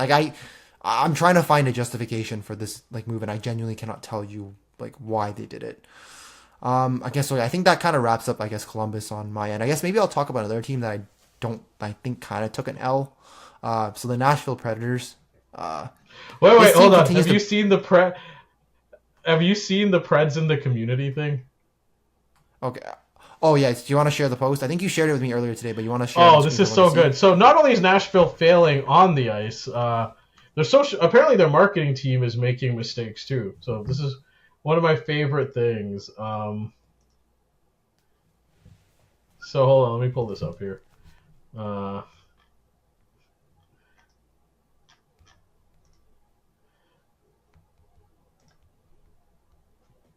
So for people that don't know, Nashville does their community day. Every team does one every year. I'll say this. At least it's not predators in the community, but man, Preds in the community. Oh my god. You know what? It's funny because you sent me this pose earlier. I didn't actually understand it because I wasn't looking at the shirt, and now that I actually see what it says on the shirt, the only upside to this is it's not predators in the community because that would be hilarious. But no, Preds in the community. Is that not just like an all-time fumble? Like all-time like how to screw this up? Like you just found. How did no one in the marketing like who would want to wear that shirt? Like. It's funny because I think you sent me another tweet about it, and the guy I think said, "Hold on, let me pull it up." I think this guy named Rob Gucci or whatever. I think he was like, "Let me pull it." So I'm gonna read it out. He's like, "I don't want Preds in my community. Thank you though." Yeah. So good, but yes, no. Not only are they screwing up, like on the ice in the front office. Apparently, the marketing team is not exempt either. So, what was your take on Nashville? I guess everything aside here. Like this team, you saw what happened with the team last year, where they were just completely ass and like nothing went their way. And like I guess maybe you kind of figured that the year before that was probably an anomaly rather than what could have been the norm for them, right? Because I know they kind of doubled down and made a lot of moves, like getting Marchessault and Stamkos to try to further bolster their team, right? I just didn't understand the moves they made, like, because this team's already shit. So, like, they went ahead and made the trade for Nick Hague, and then they paid him $5.5 million for 4 years. And basically, he's just a third pairing defenseman who's big, clears the crease, drops the gloves, and literally spends as little time with the puck as he possibly can, which I don't think that's a very good feature to have in a defenseman if you just don't have the puck very often. That says a lot about the quality of player you are. And my thing is, like, look, I don't get why they're doubling down, trying to run it back with this core. Like, you saw how bad this team was last year. What's the upside in running this team back? Like, are you just gonna suck even more? What's the point? And then they also made the signing for Nick Perbix, like, which didn't really make much sense to me because he's kind of been, like, a lot of Tampa fans have pointed out, he's been declining over the last 2 years. Like, he has good offensive capabilities, but he's a shit defenseman, right? And like, what's his first job? Like, he's a defenseman by trade, so should he be good defensively? You'd hope so, right? But nope, apparently you just decide that, yeah, we just need the offense. So, and according to Jay Fresh, this is the quote that I have, he's a big defenseman who did, I guess, underratedly strong work with the puck in a depth role for Tampa, but then when you look at his his micro stats, and I guess the eye test according to Tampa fans, like, apparently he just sucks defensively, which you just can't have at this point. Because you already have Roman Josi as your offensive defenseman. Like, do you really need another puck-moving defenseman who, like, and at least Josi, I think, is probably more capable defensively. I think what's interesting in this, and we talk about this, like, how when you look at Bill Zito's, like, again, I talk about a plan. With San Jose, we talk about a plan. Like, with different teams, we talk about, like, having a plan. I don't know what, there is no fucking plan. Like, to me, it's when you draft top 10, that should kind of give you a sign as to what this team is. And I'm amazed there's been no effort to move off these assets, and they're just tripling down on this roster. Like, if you remember when San Jose had... Trotz is a good coach, but he's definitely not a good fucking GM, that's for sure. Which is interesting because it's not, like, when has that ever worked?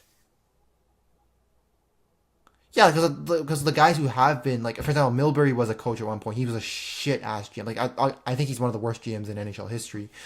Keenan, too. Like, Mike Keenan, good coach, but he was an absolute shit GM. Who's the guy that took Roberto Luongo to arbitration and then traded him? Mike Keenan.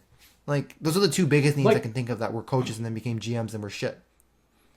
I think they wanted to give him the benefit of doubt because he's basically a hero in Nashville, but this has not been good.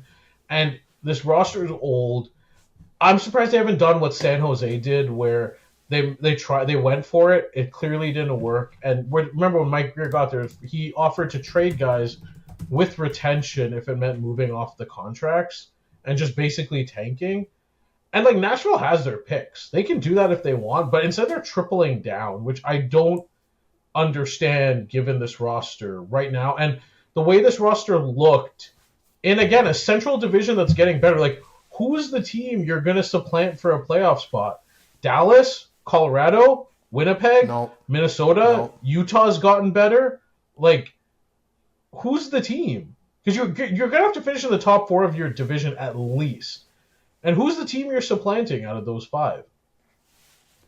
Even Minnesota, who I think is like has been mid at times, like they're still a better, like, again, better coach team. Still, I still think have better, at least like better top end talent to an extent. Like they're going to be better than you. Like, and also like there's a quote from the, I guess, from the Dark Knight, which I think is like basically what's happening to Barry Trotz. It's you either die a hero or you live long enough to see yourself become the villain. Like that's what's happening with Barry Trotz right now in Nashville. Like he's basically tarnishing his legacy.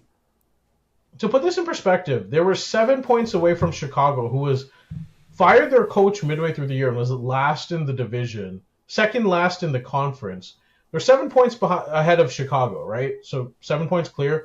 They were 21 points behind Utah, who finished sixth in the division.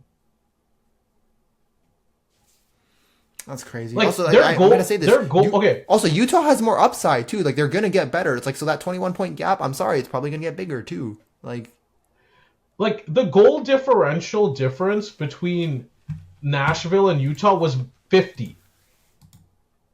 50. You know what like the difference is? Like the difference in goal differential was basically the difference between like I can't even explain it. Like if you added 50 to St. Louis, for example, they would have a higher goal differential than everybody but Winnipeg. Like that's how massive. Like they just weren't a good team last year, and they weren't good offensively, and they weren't good defensively. So I don't understand why this team is doing what they're doing. Like you tried, like, and I remember saying this when they made all the signings. It's a 2-3 year window given the ages, and they're going for it. Cool. Like clearly it's not working. But, yeah, that's not working. It's pivot. like why not pivot? Yeah, pivot. But apparently, I guess like people are just stubborn and stuck in their ways. I'm gonna assume that's what happens when you get. This might be a shitty thing to say, but I guess that's what happens when you get old. You just get stubborn, and I guess you don't want to. I guess you're set in your ways. I can relate to that's that. basically natural. I can relate to that. What? Sorry, what'd you say? No, I said I can relate to that. You kind of just like routine when you get older. Yeah. So that's basically what Nashville is in a nutshell. So I don't have much hopes for them, and oh boy, I feel sorry just don't for know any where these fans. I just don't know, outside of like random shooting luck and like unprecedented shooting luck, I just don't know where they make up the difference. Like I really don't. I don't want to moneyball this, but like for example, to be a playoff team last year, this is just on a base, very easy way to explain it. So the Blues, let's just say, okay, the Wild somehow made the playoffs with a goal differential of -11, right? For the Preds to come close to that, they would have to have, just to get to -11, they would have to score 49 more goals than they gave up last year. And it's like, how do you get to and Yossi's hurt too. And Yossi has a condition, so it's like, I don't even know how effective he's going to be. So like, also, can I highlight that's a Minnesota with the -11 goal differential that was missing Kaprizov for a decent chunk of the year too. Yeah, like it wasn't even like they're missing everybody at certain points. Yeah, yeah. So like if you couldn't even make it into the playoffs with against a team that was missing like a bunch of their guys, like how much hope can you expect to have when they actually have a healthy team? And like I get it, the contracts are untradeable to an extent, sure, but like you can do things to make it more viable for you, but it's like they're just they're not gonna do that, bro. I'm sorry. Like this is like I think being a hockey fan, like this is, and I've seen this story multiple times where teams continue to double down and triple down on something that's not working. Like that's kind of the same old, right? So I think with Nashville, we're only going to continue to see them triple and double down, or double down and triple down on this probably. Yeah, pretty much. All right, who do you want to talk about next? I guess the last one for me before we go into the teams that are more interesting to discuss, probably the Oilers. So the Oilers to me, man, it's tough. It's tough for me to hate on the Oilers because you knew they had to shed salary. You knew they had to shed salary, like, but like I think the thing extension, and then McDavid's eventual, Bouchard, if they do want to eventually extend McDavid, they need to get the money too. And Bouchard. Yeah. I think the problem is this is a team that made the finals, so I mean good on them, but although I will say a lot of that probably was, I hate to say it, McDavid, Draisaitl putting the team on their fucking back. But they lost a bunch of their depth. Right? Like Perry was really good for them in playoffs. Like, and he's a solid player. Losing him sucks. I don't know how much Klingberg actually played, but like having depth defensemen never hurts. And then they also lost Brown too, so that doesn't help their depth, right? And then I guess like re-signing Bouchard, like fair play to them. Like they locked him up. They did their job. Although I think the main issue I have with that move is with it only being 4 years, like you just, again, a bit of a shorter timeline, and he's probably going to get. I think a lot of guys are taking shorter. I think a lot of players are doing that, though, so I'm not going to fault. Yeah, which is why I'm not going to shit on the Oilers for that, but I'm just going to say it is unfortunate you couldn't get him locked up longer, right? I think that's a fair thing to say. I'm not going to shit on the Oilers for locking him up for only 4 years, but I'm just going to say that it would have been nice if you could bought out a few more of those years. I do like the Arvidsson move. I do like that the fact they just said fuck it and just dumped him, because I think they realized it wasn't working, and I respect them for actually realizing that and just dumping it. And I do think the Mangiapane signing is like great value for like what he is. I know he had his lowest point totals last year in Washington, but I do think Washington didn't really need to play him that high up the lineup, whereas Edmonton are going to have to based on like the players they have. So I think 3.6 million for a guy who's capable of putting up like 40 to 50 points in a season is pretty solid, especially given the rising cap. So I think that's a great move. I think the thing that irritates me the most is that they didn't really make a move to address their issues in net. And the issues in net were basically what plagued this team and almost sunk them in the playoffs. So I think there's a couple issues with that. So one, I think Skinner and Picard are both UFAs after this year. So now you have two goalies who are pending free agents. UFAs, not RFAs. You don't own their rights. Like, they're available to hit UFA. So basically, there's a chance you're starting anew anyway. And the John Gibson signing it's not like it cost Detroit a ton of picks. It was their starting goalie at a second, if I remember correctly. And it's a move the Oilers could have made, because I think the Ducks would have just wanted Skinner back to hit the salary cap, because the Ducks were still like way under the salary cap maximum anyway. So they just need the salary back, but like the Oilers refused from what I heard. And it's not just, again, because I talk about who's available. Goalies the last 2 years have been available. Look at every team that upgraded their goalies, and tell me who wasn't available. Mackenzie Blackwood, Logan Thompson was available, right? Linus Ullmark. Heck, Detroit did it twice with Cam Talbot and then John Gibson. Darcy Kemper was available. All these guys have been traded to teams, and teams have gotten better in net, but the Oilers refuse to do so. And the Kemper one I'll push back a little bit on, though, because Kemper was coming off one of his worst years of his, but then I do respect. My thing is, take a chance. Take a chance. Is it that hard to try? Like, there's been no effort to try outside of they got gun shy after Jack Campbell, and that was it. But it's like there's been no effort to try. Like, Stolarz was in free agency. I'm not saying they couldn't trade for Joseph Wool, but maybe figure out something, because right now the only two guys potentially who are available are via trade. That's maybe Saros and maybe Sorokin, and not only do those guys command money, they're gonna have to want to come, which is another issue in and of itself. But it's everybody else was readily moved, I was moved even for expensive prices. I was gonna even point out, I don't think you like Jake Allen very much, but I would still see Jake Allen as an upgrade over Skinner, and he was available for what did he re-sign for 1.8 million in he was available for cheap. Again, maybe he didn't want to come to Edmonton, that could have been a thing too, but maybe you could have thrown him 3 million, and he'd still, I hate to say this, he'd still at least be a slightly better option than whatever you have right now. And guess what? Now you're linked to Carter Hart. Shocker. Why am I not surprised? Okay, no, I called this. Look. Here's my prediction. Stan Bowman will be outside that courthouse in a month from now with contracts for Carter Hart and Mike McLeod. 100%. No question. People who, the minute they're found innocent, you're going to hear it. Carter Hart and, maybe Michael McLeoud will sign with Edmonton. Hart's more. Hart also makes more sense too because he's from Alberta too, right? He's close. He's about the only guy that maybe would want to actually come to Edmonton, right?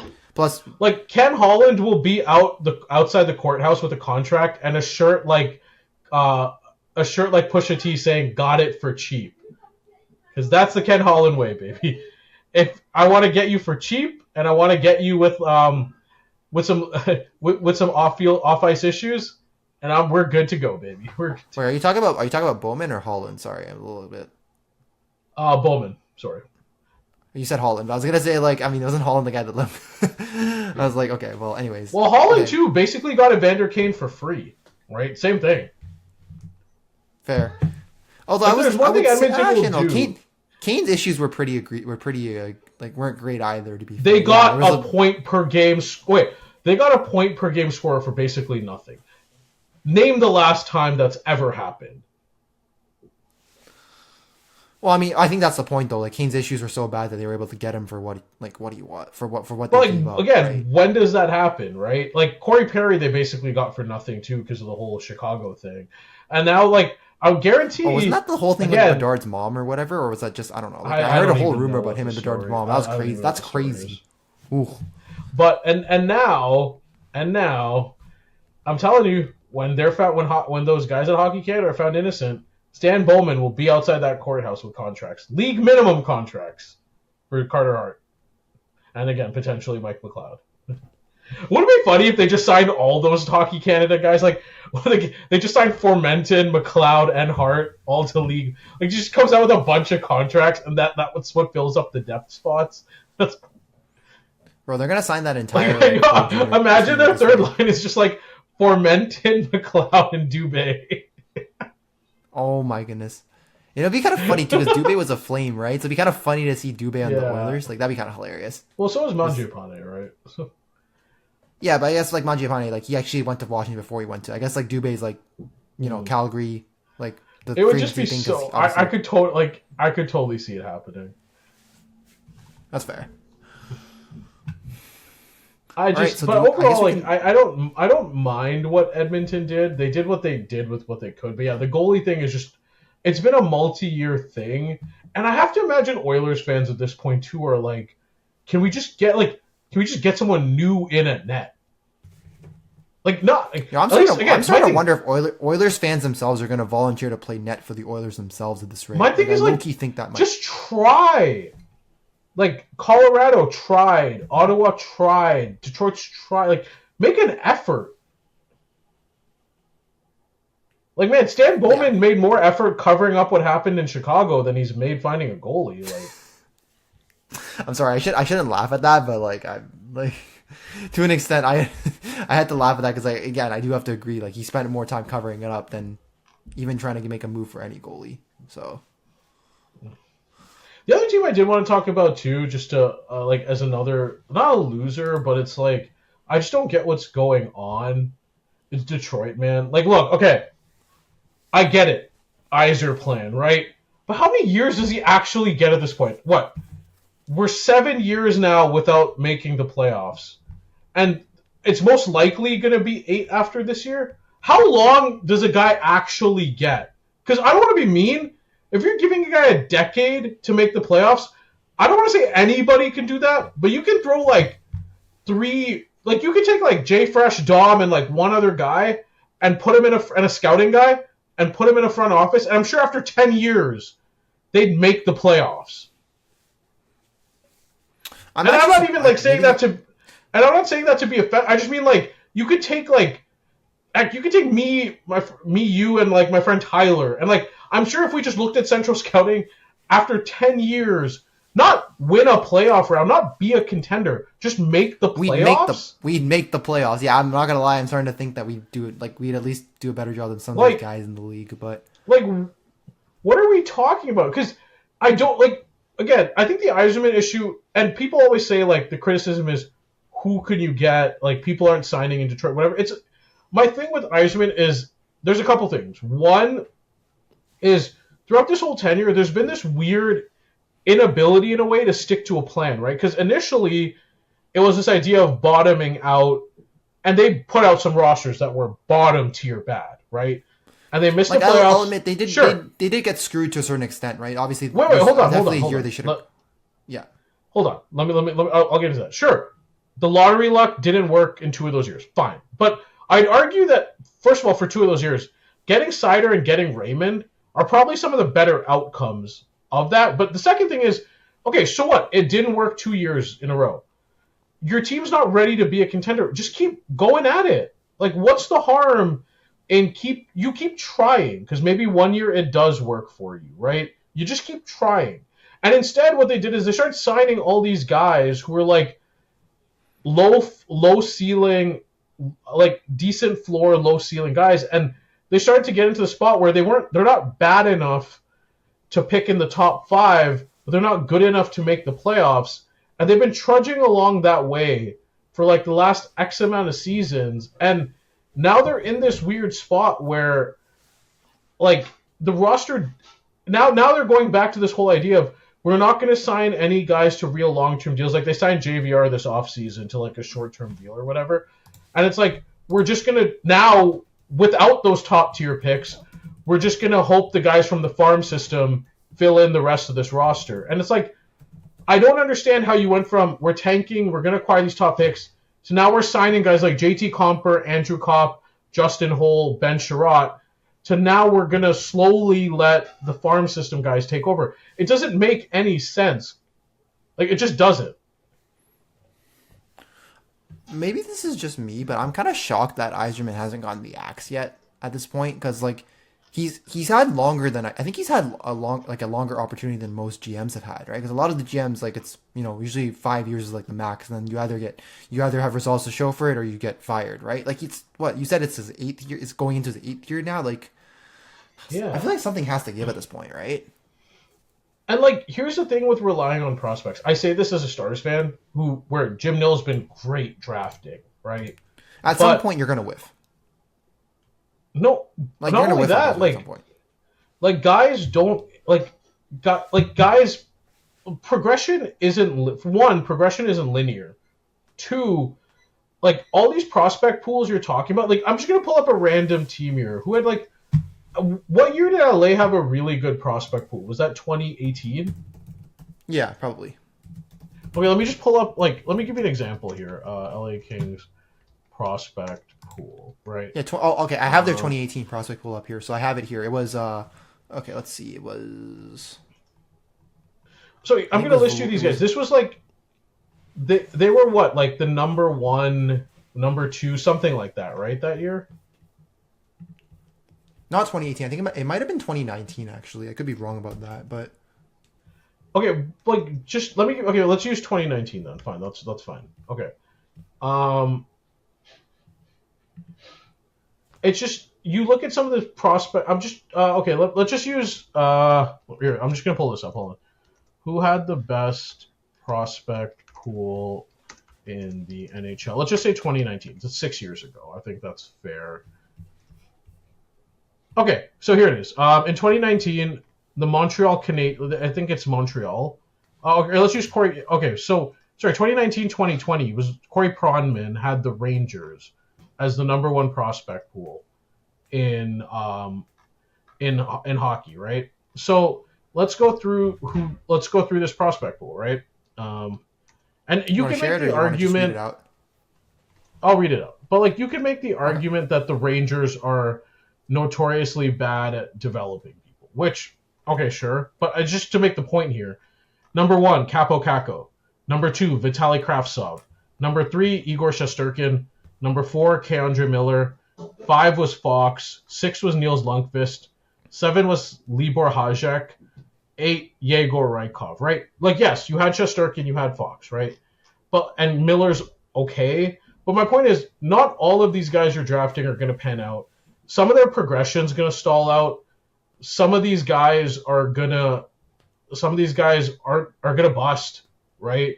And some of these guys aren't gonna fill the roles you want. Maybe that guy you want to be a second line winger is only good on the checking line for whatever reason, right? And it's just, that can't be the plan, just to keep drafting without top 5, 6, 7 picks and just hope these guys hit. Like, that can't be the strategy. And that can't be the strategy consistently after 8 years. Well, that's the problem with this team, though, right now, right? Because, like, they're not... The problem with Detroit is, because of all of Yzerman's moves, they're not bad enough to draft high enough to get those elite talent players, but then they're also, like... they're going to be continue to be mid. They're going to get those mid first round picks, and those mid first round picks will usually turn out to be something, but they won't turn out to be something like good for them, right? Like maybe you get like a second or third, like second line player at best, or but like usually get like a third liner, and you continue to get mid players. Those mid players make your team mid, and you're kind of stuck. I don't want to say you're stuck in that endless cycle, but you kind of are, right? Like draft mid players, you stay as a mid team. You continue to draft mid players, you continue to stay as a mid team. Isn't that kind of just like, it just feels like an endless loop that you're kind of stuck in, and that's where Detroit kind of is. And it's one of those things where I'd argue if it's not Raymond, their best forward's Dylan Larkin, and Dylan Larkin's already 28. So it's like, by the time, and here's the thing, prospects, you don't know what their development time is going to be, even if they do hit. Like, defensemen take long. Thomas Harley was like an exception, but even he took like 3 years. And we still don't know 100% what he's going to be, right? Goalies take time even once they get to the pros. Jake Ottinger, still another, again, not to use the stars, but another good example, right? Forwards, if they're not hitting the ground running like a Celebrini or Bedard, they also take time. So how long are you going to wait on these guys to see what they're going to be, right? Like, even if they do it, it's going to take some time. And by then, Larkin's too old, and you don't have those elite like that elite blue chip prospect pool, like prospect potential to fall back on. And yeah, I hear Red Wings fans say all the time, yes, like we have Danielson, we have ASP, we have all these guys. They list them off, but it's like, again, if you look at prospect pools, not all those guys are going to hit. Not all those guys are going to be what you want.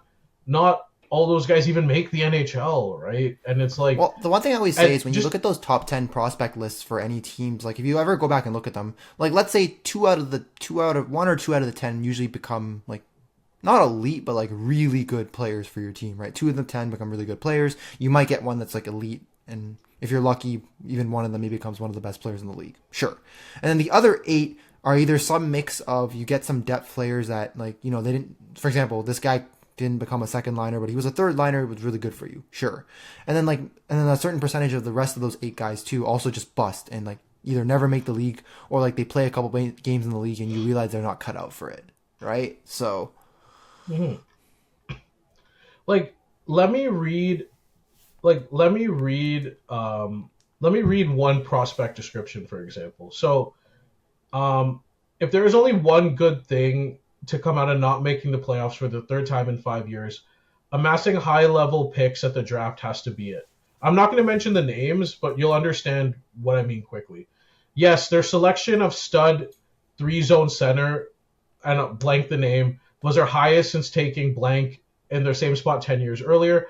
However, after this player, the depth chart is lined with impressive kids taken either late in the first round or immediately thereafter. Slick Center was one of the top teenage producers in the SM Liga, and second rounders were 2 of only 900 point scorers in the OHL last season. All 3 should be top threats for their respective nations at the IHF Junior Championship. What makes the system stand out beyond the notable names is depth by position.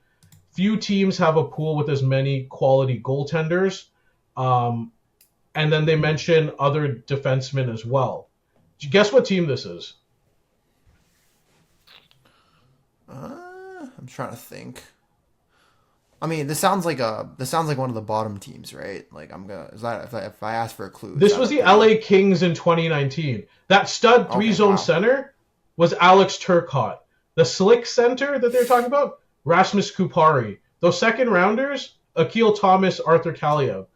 The quality goaltenders were Cal Peterson, Lucas Perrick, and David Renyak. The defense they were talking about, Mikey Anderson, Cale Clegg, and Tobias Bjornfoot. That's my point. How many of those, like, the fact that some of these guys even make the NHL is concerned, like, and again, you don't know what they're going to be once they get there. And the thing is, when you're not doing it, even with top 5 prospects in this case, it hasn't worked out as the way LA obviously wanted. So it's like, to go from we're tanking to now we're not tanking, to now we're not going to make the playoffs, but we're going to tread water with this roster and like just try to hit on picks outside the top 10. It's just not a sound strategy. And the other thing too is, it'd be one thing if Yzerman was like Bill Zito, if Yzerman in Detroit was like Bill Zito, where they were making moves to acquire guys on a pro scouting level. But Detroit's pro scouting has been horrible so far. Like, there's been no trade they made that's added value to this, like positive value. There hasn't been like or even signing. There hasn't been like a Carter Verhaeghe. There hasn't been trading for Sam Reinhart. Like, I could go through so many teams in the league. Like there hasn't been a Minnesota trading for Brock Faber or signing Gustafsson off the scrap heap. There hasn't been like go through all these teams' leagues. Some teams have at least made some of these moves, right? The Blue Jackets getting Monahan, great example, right? Basically a point per game center for way lower than what those guys go for. Getting Dante Fabro for nothing and then signing him to a reasonable deal. All these teams make these moves, and Detroit just hasn't done that. They've signed guys like, again, any Leafs fan could have told you that was a bad signing at the time. Bro, I was saying, like, what the fuck were you doing when they signed him? And then Sherratt, yeah, like that. Anyone who watched him in the playoffs could tell you that wasn't a great signing. Comfer and Kopp were just like low ceiling forwards, and it's like I don't get it. And again, you can yell at me. Also, funny that you say Sherratt, because Sherratt was one of Zito's only bad moves. You'd say, right? Like the Sherratt trade. So and like should have learned from that. And like again, the Gibson thing in a vacuum is fine. Again, I have no problem with trading for John Gibson, but it's like you traded for Mrazek, and now you like within 6 months you decide to trade for Gibson. Fine, but it's like again, it's just this idea of like, what's this plan? Like, what is this plan? I don't. There is. I no don't plan. understand. Like, And the thing is, he was taking swings earlier. Like, remember when he traded for Nedeljkovic? He traded for Ville Husso. Like, I respected those moves because at least it's like, hey, we're trying to buy low on these guys. Maybe they hit. Maybe we get our goalie of the future. Fine. I was okay with that. But it's like the moves since it's just been so low ceiling, and it's like how long do you get? Because again, if you're saying it takes 10 years for them to make the playoffs, I think anybody could do that. If you give some guy 10 years and just let him build through the draft and pick through central scouting, eventually they'll get it right. And again, it's not baseball when they had the one team wild card. A league where 50% of the league makes the playoffs every year. And you're not in that 50%, and like it's gonna take you 10 years to get into that 50%. And like again, I don't think it's gonna be this year because again, Montreal looks better. Ottawa looks better. A not so hot take. I just don't think it'll ever be the case, at least in the Yzerman like tenure. Like I know Detroit has some prospects in their system, but like their forwards are like they don't have the forward talent to supplement that. Or the decor is gonna be fine. Like they'll have Edvinsson. Hopefully, like he's been good so far. You maybe hope Sandin Pellikka You hope Sandin Pellikka kind of pans out like defensively, right? But they don't have a lot of good forward like prospects coming up. It's like, and if they're gonna continue to make these low low ceiling moves for those like forward signings, like I don't see the Red Wings ever becoming at least a playoff team even. And it's just like the plan just can't be to tread water, keep drafting, and hope guys pan out. Because like I said, you don't need to have. I don't want to be mean, but like you don't need to have Yzerman for that. You can just hire a guy from like again. Obviously, I'm exaggerating. Like you can hire somebody to just point at a central scouting book and figure it out. Like if that's the plan, that's not a plan.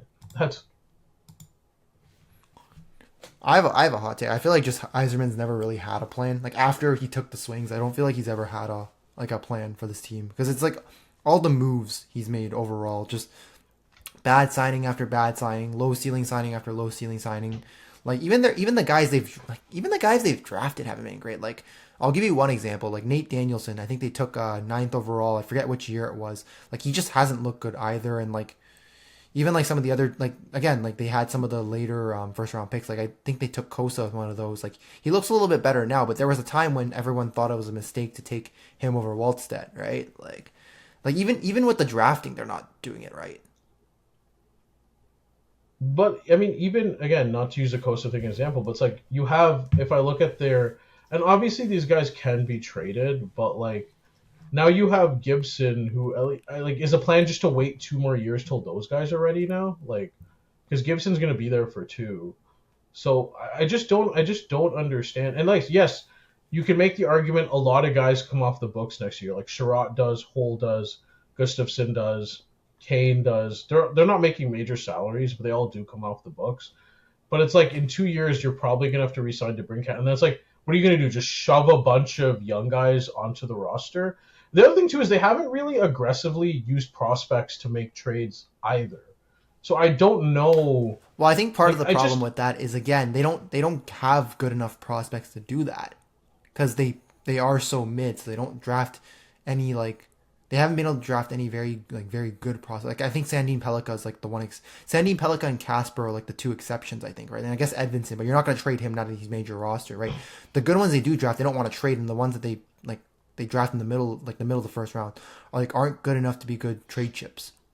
That's also part of it. They have Schrodinger's prospects. They're like too good to be in a trade, but not good enough to make this team a playoff team. Like that's basically. Yeah, overall, I just want to know after this free agency again, how long does he get? Like, just throw a number in the comments if you want. Throw me a number. If you're saying it's 10, okay, fine. Like 8, like what's the number? I just want to know. Like, and I just want to know like how many people have that much patience with any other team in any other sport. Well, I was gonna say, for most part, for GMs, I think I said this before. I think you only get like 5 to 7 years for the most part. Like if you're on a really rebuilding team, 7 probably. But if you're on a team that has a little bit of is already a little bit on the uptick, then you get 5, right? Like I think 5 is a reasonable amount of time. Or maybe I'm just crazy. I don't know. Maybe you can call me crazy, but and like in the next year or two, the other thing too is again, like I said, they're in the Atlantic, so it's like look at the teams you have to get over. You have to get over Florida, Tampa, Toronto, Ottawa, Montreal. And again, I just want to know, and you could say, yes, you were close initially until the wheels fall off randomly after 4 Nations, but I just want to know, like, 1, what's this upside? And 2, who do you see those teams, like, who do you see them vaulting? Again, if you want to put that in the comments, who do you see this team vaulting in the next couple of years? Because if they're not, like, you're looking at close to a decade that someone's been a GM and they haven't made the playoffs. And again, like I said, my problem isn't some of the stuff in a vacuum. It's just there's no high value moves, and there was this inability to just stick to a plan. Like I said, look at what Mike Greer is doing. Look at what Kyle Davidson's doing. Like there's clearly a plan in place, and you can see it bearing fruit that I just don't see right now with Detroit. Yeah, I think we've highlighted this before.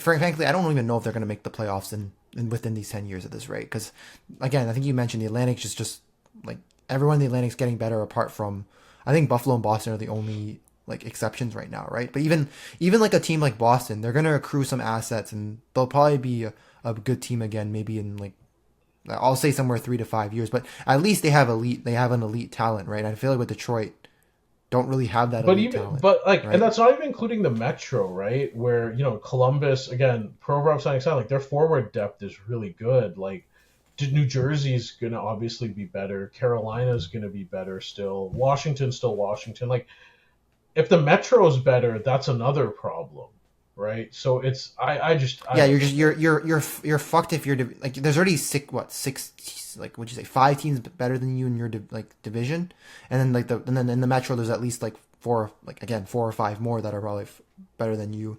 Yeah, I'm gonna say this. I don't think there's any hope for them. It's crazy to me that like fans again, and I'm not talking about the irrational ones who are like, oh, you should have traded for X, Y, and Z. I'm just saying it's crazy to me that fans defend the process involved, because it's been like, this is hockey town. This team was like the class of the NHL. Again, the iconic rivalries with like the Stars, Avs, like this team was it. This team was the dream destination at one point. Remember, Marian Hossa took a 1-year discount to come play for this team, right? Like that's no joke. And like to see what they've become, where like again you hear their fans talk about like guys don't want to come there, is crazy to me. Especially because they're in Michigan. Like Michigan has a hockey base. It's one of the biggest hockey cities aside from Minnesota in the U.S., right? Yeah, I'm pretty sure like the college hockey teams there are like pretty good. Michigan, right? Michigan State, yeah, exactly. Yeah, they're good. The Wolverines, and then it's shocking to me that the Red Wings are still this bad, even after all this time. It's crazy. Moving on to some of the other teams here. These are more like, it's not positive or negative, just I think interesting conversations. So for me, another one I had was Montreal. So I love the Dobson move. I thought that was a big win. And I like the Bolduc trade too. So it's like Ken Hughes, again, like 2 really good moves. They trade for Dobson. They give up 2 mid-first round picks, fine. And then Bolduc, getting him for Mailloux, where you already had Reinbacher in the system anyway. you have Dobson, Gooley, and Hudson already up with like on the active roster. One of those guys were getting squeezed out, and you use that surplus to supplement your wings. If Montreal can just fill that second line center role, like the wings look really good, the defense looks really good. Montembeault was really good last year. Like if they can somehow get a second line center, I think this team could really push. I think who's their second line center right now? Is it still Kirby? Are they listing as Kirby Doc right now? It's Dak or is it Newhook? No, it's Dak or it's Newhook. Yeah. So yeah, like it's actually funny because like their top six looks pretty good. Okay, I'm not a big fan of Slafkovsky, but if you exclude him apart, their top six looks pretty good apart from like you said that second line center. Because like I'm fine with Demidov. I really like Demidov. Dude, like, Zach Bolduc and Josh Anderson on the same line is crazy. Somebody's gonna die in one of those. Good luck. Like, it's and funny, Gallagher on the fourth line where he should be. Yeah. Yeah. Like this team has some really good forwards. It's just that one second line center. If they can figure that out, this team is set. And like I like the Dobson Gooley pairing. Like I think that's gonna be pretty good. I don't know if that'll be the first pairing because I would prefer Lane Hudson on the first pairing. I do think just having I think it's gonna be Hudson and like somebody else, and then Dobson Gooley pair because I think they want to fit the way the shooting. It'd be cool. The other thing that's cool is they could actually go Hudson Dobbs. Like they could do what the Oilers do. The Oilers sometimes where they're pressing. Like maybe at the end of the first period, they'll throw on McDavid Draisaitl. The Habs can go with like Hudson, Dobson, and like their best like line at the end to kind of steal it before an intermission. And I like the flexibility. Again, I think this team did a really good job. And it just comes down to like if they can fill that second line center role, like for example, like Sam Bennett would have been perfect, but obviously wasn't available. And again, not going to criticize them for something that's not available, but I just want to see them fill that role because I think once they do, we have another team to add to the Atlantic battleground, and I just want more competitive hockey, right? And you remember how deadly their power play looked in the playoffs, right? I know it was like I remember that Demidov, the Suzuki, Caulfield, like that power play was scary. Demidov, like, Suzuki, the way they Caulfield, Hudson, so good, so good.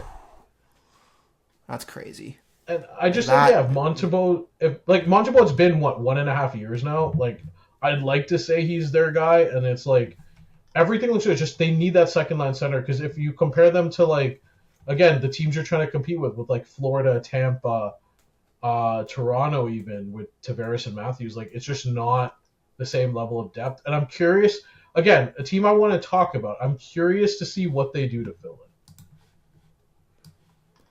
I feel like surely there has to be a move coming, right? Like I don't know what their prospect pool looks like or how deep it is, but surely they have something that they can use to maybe make a move for somebody, right? Or maybe they're just waiting for waiting for the deadline. I have no idea what the plan is for that, but they are one move away from being legit, like last year we thought we thought maybe they could make the playoffs, although that might have been due to Detroit just like fading on its ass. But like this year, like they're a surefire threat to like for sure make it at least in the wild card and maybe even. It's not going to be a surprise if they do this year. Yeah, exactly. And then I think like the other team will just kind of round out the Atlantic here. Like the Leafs, I don't know if there's much to really say. Like I think the Leafs is just a gap year. Yeah, I think they made the best possible moves they could given the situation, right? Like the Tavares signing is a fucking like it's a good steal. It's a steal. Compared to a guy. That's what an actual hometown discount looks like, people. That's what. Yeah. Not like when you hear someone takes it. Like who's the hometown discount? So sorry, which hometown discount were you? Well, I was gonna say you know what like the Marner thing about being the hometown guy. Like no, Tavares is what an actual hometown discount looks like. Yeah, so like 4 years, 4.3 million AAV. Like when you can compare it to a guy like Brock Nelson, who would you agree that Tavares is a better player than Brock Nelson? Probably, right? Yes. I guess production-wise. They both kind of skate like molasses, but yes, Tavares is a better player. Yeah, and then like it's funny because Tavares. And surprisingly, Tavares looks younger than Brock Nelson. I know, right? That's kind of crazy. But like Nelson got 3 years, 7.5 million per year. Mm-hmm. So like the fact that like Tavares making a whole 3.2 less, and like I think Tavares actually has the better production too is kind of. Although maybe I won't hold that so much against Nelson because like Nelson did play a decent chunk of his year on the Islanders, so maybe I'll hold that a little bit less against him. But again, like when you compare the two deals, like that's a steal.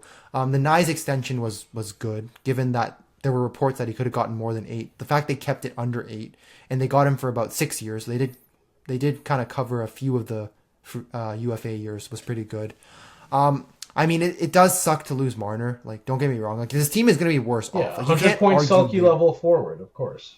Those don't fucking grow on trees. And I know a lot of Leaf fans, like, there's been a lot. I see in the Leafs Reddit, there's a lot of discourse about him and like how people hate him. But like, I hate to say this, like this team will be worse this year, like worse like in the regular season, and you can't deny that. So, and like I do appreciate that the Leafs tried to. I know we like want to. I just want to say the argument of like hating him. So okay, I don't agree with Leaf fans on a lot of things. Like for example, I remember back in the day, they told us Luka Caputi would be something after a hot start, right? I look, don't agree with Leaf fans on a lot of things. I'll agree with them on the Marner thing just from the standpoint of, here's my thing in sports. Like, to me, it's like, I don't care if you're about the money. I don't. Like, for me, it doesn't matter. I think every athlete... Like, you have to, like, I'd say this, you have to worry about yourself financially, right? Like, I can't, like, again, I worry... It's not even that, like, you have a limited time frame to make money, like, you know, and it could end at any time with injury or whatever. Get your bag any chance you get. I'm okay with that. But here's my thing. Don't play up the hometown hero, the I'm just happy to be here, this is my dream, etc., and then take the max money with minimum term at every chance you get. Because to me, it doesn't work both ways. So I understand why Leaf fans get annoyed with Marner, because like you look at Tavares, and he does do that, right? He says, you know, Leaf pajama jokes aside, like his actions speak louder than his words do, right? Whereas he could have gotten with Marner, it's like $8 million on the open market, yeah, easily, and with Marner, it's just he maximizes the amount of money he gets at minimum term, which is fine. I have no problem with it. Like, don't paint yourself to be the hometown hero, because it's not.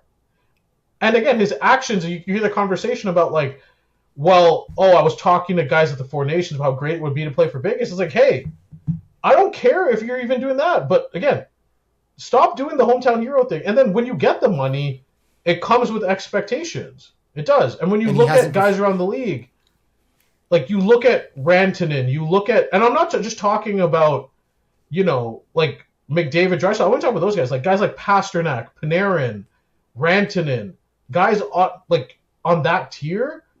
Like, again, I don't say you get paid for what you do in the playoffs, but it's like those guys performed or do perform in the playoffs. So it's like you have it, and like that money, like if Rantanen, everyone was criticizing Rantanen the first 4 games of that Avs series because he basically did nothing, right? And it's like, but he showed you up. Get that criticism, but you get that criticism regardless of what market you're in. So no, I don't. Again, outside of the really weird ones, and there's going to be those in every fan base. I'll say this: I at least understand Leaf fans' perspective, the reasonable ones on Marner. I'll say that. I do think to an extent some Leafs fans were a little bit too harsh with Marner to an extent. Yeah, but that's every fan base. I know. So my argument is I do think like out of the core 4, I do think he actually had the most points out of all the core 4 in the playoffs. I think it was the goals that was the main issue. Like only having like 1 goal in his like last like 20 playoff games, like that obviously like that is bad. But I do think like, you know, some of the other core 4 members could have been criticized a little bit more too. But again, with the Marner things, like you can't be like, oh, I'm the hometown boy, and like all of a sudden we're hearing that you've been wanting to go to Vegas like for a little bit now, and also like you squeezed the Leafs for literally every penny you could, and then you also threw a hissy fit when you weren't considered for captain, and then your father. I didn't know about that.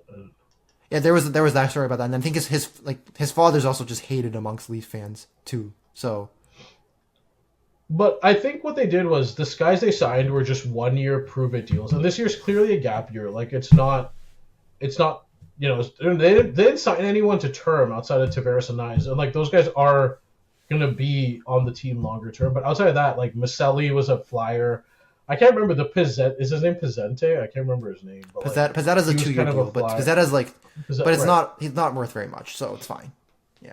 But the key is I do like the Kelly deal though. I think it's a buy low option that works really well for the Leafs. I think he's great passer. So I think that like they're trying to recreate, like not recreate Marner, but they're trying to just like the Marner like light, right? Minus the Selke defense. I will admittedly deny that. Like, I agree with that, but and it's a gamble on a gap year because most UFAs don't make it to superstar UFAs don't make it to free agency, but they're taking a chance that either in this coming year or the year after that like I look at 2026, and again, odds are most of these guys get signed, but like, you know, McDavid's a UFA, Kaprizov is a UFA, Eichel's a UFA, Kyle Connor, who actually I think is attainable. Kyle Connor is a UFA. Panarin's a UFA. Or you could get Adrian Kempe. Marty Necas is an RFA, right? Like these. Alex Tuck is a UFA. Like these guys are available, and again, I think there's just a gap year, and they're gonna go see what comes up the year after probably. But they're good signings for now because it's like this roster still will be competitive. How far they go, who knows? But well, actually, based on history, we know. But you know what I mean. But who knows? But overall, I think they just yeah. Overall, I think this was just like we're gonna wait this out, and then the next year or the year after is when they really pounce. Because I do think they're gonna go for a longer term second line center or an impact winger. And again, like I said, because it was telling, they didn't really make a strong push for Bennett or Granlund, which I thought was interesting.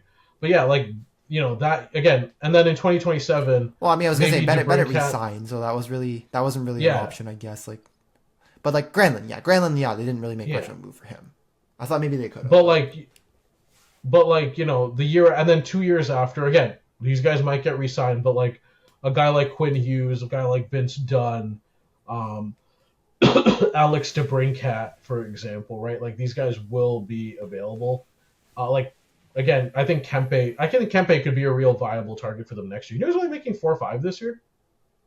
That's crazy. That's a fucking steal for Kempe. Right. Like, so yeah, I don't think the Leafs are in that Florida Tampa class, obviously, but I don't think what they did was bad. I think they did the best they could with the hand they were given, basically. Yeah, I mean, I'm with you on that one. And like I mean, again, like I said, I think Trey Living did well in his contract negotiations. Like the two that he really had to the anti Kyle Dubas. Yeah, basically, yes. I will say, unless you're from the Sioux, I feel like Kyle Dubas has doesn't even care about the contract negotiations. I just take what you want. Yeah. Do you see that draft clip? There's a draft clip of like Kyle Dubas drafting some guy who played for the Sioux because, you know, of course he did, and his eyes light up like.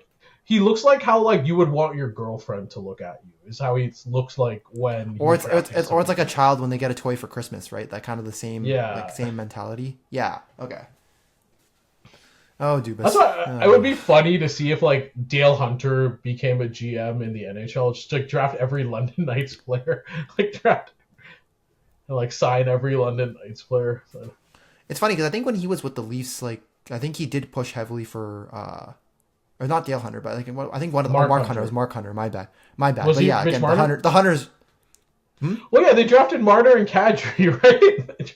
Yeah, because they're London Knights, exactly. Yeah, so Mark Hunter was definitely a big There you go. There you go. Well, I mean, to be fair, that's not the worst pipeline to draft from. I didn't even know the Sioux still existed as an OHL team. Have they won? I don't think they've had a lot of good players come out of there though, right? There's just not. It's always that's what I mean. At least with the London Knights, I get it. I get it. Or in the WHA or WHL, sorry, not WHA, WHL, the Regina Pats or the I guess the Everett Silvertips to an extent. I don't know. Usually those are the Kootenay Ice still good, or do they exist? I don't follow a lot of W. They were really good back in the day. They're on and off. I think they're on and off. Okay, they were really good back then. I think they had Taylor Hall 1 year, if I remember correctly. Could be wrong. No, Hall was the OHL. He was the Spitfires. Windsor Spitfires. Who did they have that was really good? Now I gotta pull this up 1 second. Ice alumni. They're NHL alumni. There we go.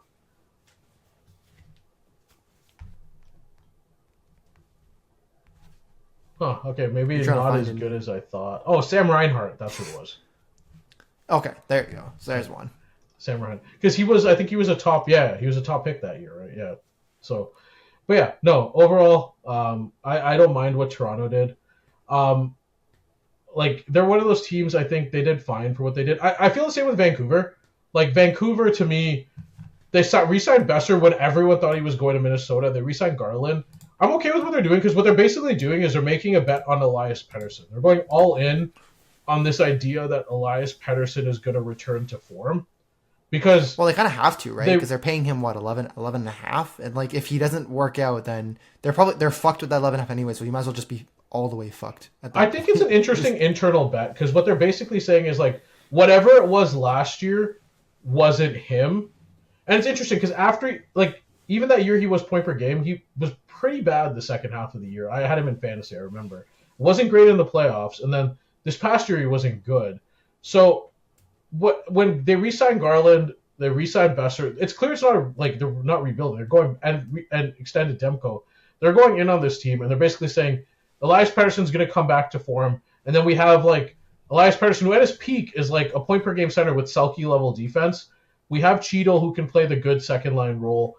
We still have Hughes, like we still have Demko and Lankinen, who are a good pair, like who are a good platoon. Sorry, not a good platoon, a good goalie duo, and we have all these wingers. Now, we still have Besser, we still have Garland, we have all these guys. Like, we can make a push for the playoffs in the Pacific. And I think it's just an interesting move to make because I get you kind of have to do it to an extent, but it's just kind of interesting that it tells you it tells you what they believe. Again, actions speak louder than words. It tells you what they believe, how much they believe in Pettersson, that they're going this route, basically. Well, I think the other thing too is they need to make this move also because they do need to like push for the playoffs and continue to be a good team because otherwise, like you mentioned, Quinn Hughes is going to be a free agent in 2026. So it's like if he realizes he's on a shit team, like he's not going to want to come back. And then what are you going to do? You have to trade him beforehand, or you lose him for nothing. So I think that part also plays into it. It's even worse when you consider he has two brothers on another team already, right? Like, and they're probably already doing the recruiting like in the summers. 100%. I assume. Could you imagine what family dinner is like in that household? Psh. It's like, you sure you don't want to come to New Thanksgiving Jersey? Dinner. It's like, do you remember in soccer? I don't know if you were old enough for this, but like Barcelona used to put like they put their own jersey on like Cesc Fabregas after like one of their games or something. Oh, when he used to play for Arsenal, right? Like that was when he was with Arsenal. So they used to like. Well, yeah, that's funny because Fabregas is actually from their academy too, right? I'm pretty sure that's also has to do with it. There was this controversy where basically, like after a game, if I remember correctly, they put like a Barca jersey over him, and Arsenal was pissed, right? It was after Spain won the World Cup. They the Barca guys, so Piqué, Reina, and Puyol, put a Barcelona jersey over his head, and. Like, I mean, I'm not surprised. At Thanksgiving dinner, I could so totally see like the other two Hughes brothers putting a Hughes Devils jersey on. It's like, see how good it looks. See? Like, I could totally see that. So no, like Vancouver has to make that bet, and I'm curious just to see how it goes. Yeah, I just found the article about Fabregas too. Like, yeah, he tried to play down the fact that they put the jersey on him, but I mean, when he eventually made the move to Barca, I think everybody 100% the Hughes brothers are doing that. 100%. The New Jersey, they're like, well, it's funny too because same last name, right? They can take one of their own jerseys and just shove it on him too, right? The number doesn't have to matter. That's the thing. That's the last name actually doesn't matter because they have the last name. Jersey. Yeah, it's like they don't have to like make one. They can just use one of their own. Whether it's 13 or 40, is it 13? Is it 13 for Jack Hughes? 13, or am I wrong? Yeah. And then 43 for I can't remember. They'll figure it out. It's fine. They'll figure it out. I think the what only is team Quinn that Hughes' chooses jersey number? Okay, if there's one thing I'm horrible at, it's jersey number. So you're asking the wrong person. 43. So I'm just checking because I'm actually curious. Oh yeah, funny enough, Luke and Quinn Hughes have the same jersey number, so you can actually literally use Luke Hughes' jersey and put it on Quinn Hughes. 43 Hughes. It actually works. That's why I actually thought they had the same number. That's why I was going to bring that up. I do think that's actually an interesting point. But yeah, no, for sure. So like they had to go in. I get it. Again, the Kane signing, it's just getting an asset for cheap, and it's just adding to the fact that like they need to maximize this roster. So I'm fine with what they did. Like same with Toronto. It's like that's the hand you're dealt. That's what you have to do. And they did a good job getting back their guys, right? So, Yeah. like Garland and Besser aren't roadkill. They're good players in certain. And I think what they paid for them is cheap too. Like Besser got what seven, a little bit over 7 million, and then Garland got 6. And in a rising cap era, I think those are good. Those are actually like good deals in a rising cap era. They're not like like just because the cap was rising, we paid them a shit ton of money and it doesn't look great. Like I think they're fine deals, and like they both performed pretty well when they both were on the ice, right? So. Mm-hmm. I think and then I think the last teams I just want to talk about. This is before we could do immaculate grid is. Two teams that made a trade with each other, but on opposite sides of the coin of how I feel about them. So the Rangers, I don't understand what this team is doing outside of ripping off Pat Verbeek. Like I'm convinced Chris Drury and Pat Verbeek are drinking buddies. And has anyone ever had this where you have that friend in your fantasy league who, if you need to make a trade because you want to get rid of a player, you take him to the bar, over a couple of drinks, you talk, and eventually you swing a trade? I feel like that's what Chris Drury does to Pat Verbeek, because that's how he got rid of Chris Kreider. And like, I just don't understand what the team is doing overall outside of that, though. Because I think Gavrikov was a good signing in a vacuum, yes, but they traded Keandre Miller, and now they only have one real offensive defenseman on the roster. And if you look at this defense, like it's so thin outside of the first pairing. Like the first pairing is Fox and Gavrikov, which when healthy is like probably going to be. I think it's a great matching of talents, but after that, I think after really that, thin. it's just because there's a lot of rumors. Everyone's saying like Carson Soucy's like a fifth, like he's supposed to be like a fifth defenseman, but you're playing him in an elevated role, and there's a lot of people questioning his competency, right? Like Will Borgen again, he's a fifth defenseman that's probably shouldn't be. You know what's funny? 4 minutes. The Vakanainen guy they have, that was the guy in the Fleury trade that got traded, right? I thought he was in the whatchamacallit, the Trouba trade, right? Oh no, you're right, yeah. The Trouba trade. So it's like they got him back in that one too. And then Braden Schneider, I know he's one of their young defensemen, and they wanted to play him, but like you saw Laviolette's like hesitation to play him in big minutes, and I think they did scratch him a little bit here and there. So it's like again, like question marks about him. Like there's basically question marks across the rest of the four defensemen after defense. Fox and Gavrikov. And there's a lot of questions of their bottom six as well. Like I do like the top six. I think Zibanejad on the wing looked at least better than he did at center, and JT Miller. Like I'm a big Miller fan when he's not a bad locker room presence, but like Miller I like Will Cooley too, and then Cooley looked really good too. And Panarin, Trocheck, and Lafreniere. I'm finally happy Lafreniere gets top power play, top line, so we can finally see what the deal is here. But the defense and middle six are really thin, and I think that's going to be problematic. And I just didn't understand why.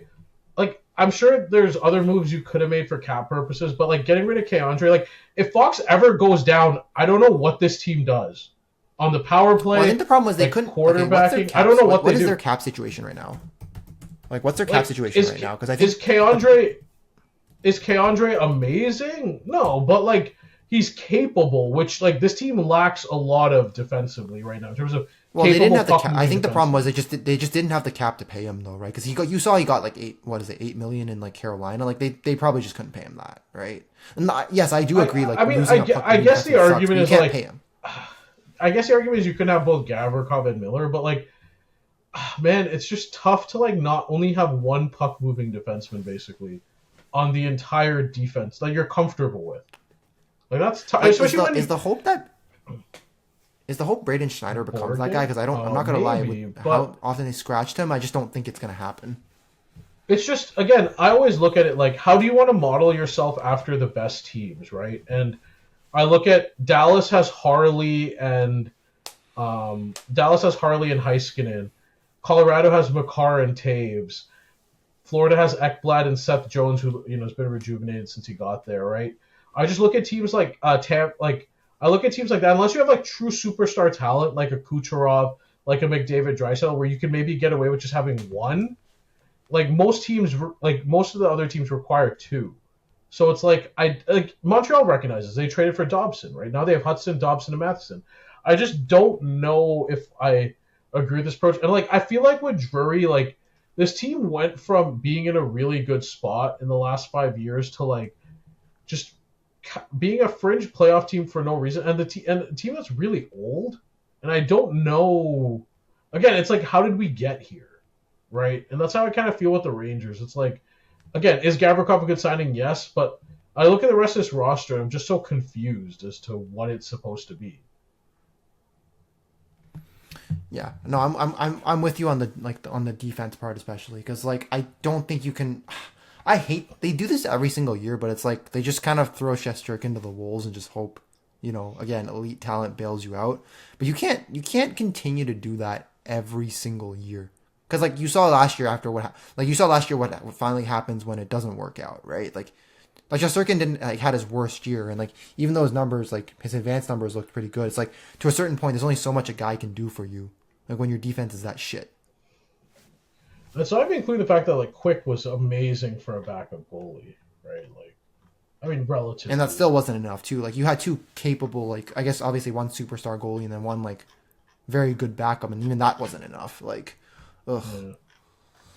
I don't know, it's tough. And then on the other side, Carolina, like, again, I talked about this before. I'm not criticizing them because I know they still have issues with shooters, but they got the best one on the market. And, like, again, they have issues as shooter at the second line center, but none of those guys were available. So, like, what can I really say? They made moves to get better. Like, that's something. And I think they made a good move. I mean, I like the move in extending Stankoven, right? I do think, like, 6 mil AAV is actually a really good... Like, it's a little bit overpaid for him right now, but I think if he progresses, like, it's going to be a really good deal for them. But I guess that hinges on Stankoven's progression, right? I think it's him and Miller are kind of the same. Like, they're both solid, but flawed in their own individual ways. Stankoven, not, like, again, Stankoven's finishing and shot making. Miller in terms of his rounding out his game. But they both have potential, right? And I think they're betting on both of those, which I'm fine with. Again, you can't always... They have the cap space, just those guys weren't available. But they did get the best... What arguably, if it's not Marner, it's the second best winger in free agency. And, like, hey, good on them, right? Like, that's kind of it.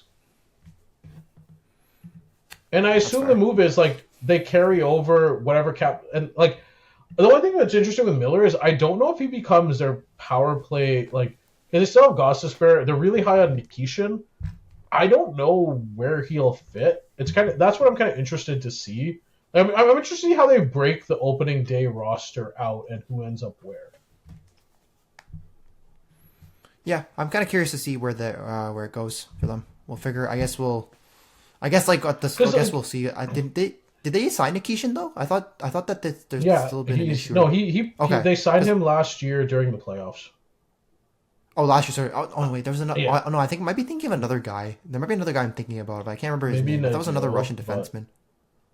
No, it was a Russian defense. I thought it was a Russian. Okay, maybe I might be completely blanking on the names. I think what's interesting is right now they have like these defensemen where I think they need Miller to round out because if you look at it or they need Miller and Nikishin to hit because they have Slavin who's amazing defensively. And on his contract, like probably top 3 defensive defensemen in the league, but just doesn't have the offensive. He's not an offensive point producer. He's just not. They have Gostisbehere, who's the opposite. So and like Chatfield and Walker are okay, but like they need one of those, like one of Nikisha or Miller, to start to become that guy. And it's an interesting bet. I'm curious to see again with those two. I'm curious to see how they pan out. I'm curious to see where like Stankoven ends up. Like, I'm curious about that. I'm curious to see what they do to fill their second line. But I think for what they had available, they maximized. And that's all you can ask for. Yeah, I'm with you on that one. All right, that's pretty much every team. I think we've gone, 2 hours covering almost most of the league. Again. We're 2.5 in now, so. Yeah, so I think we're, that's about as thorough a job as you can get. I think, is there any other bows on free agency you want to put in the draft, or was that kind of it? I think that's it for now. I mean, we've gone through half the league already, so yeah. I think at a certain point, if we wanted to go through everyone, sure. We need another 2 hours for sure for that. Pretty much. All right, so that's pretty much what we got for free agency and parts of the draft. Now we'll do our weekly segment, which normally is guess that player, but this time we'll do the immaculate grid. So, WillyDubz, your job is to pull this up. So, for people who don't know Immaculate Grid, it's each either Puck Doku or Hockey Reference does one each day, I think.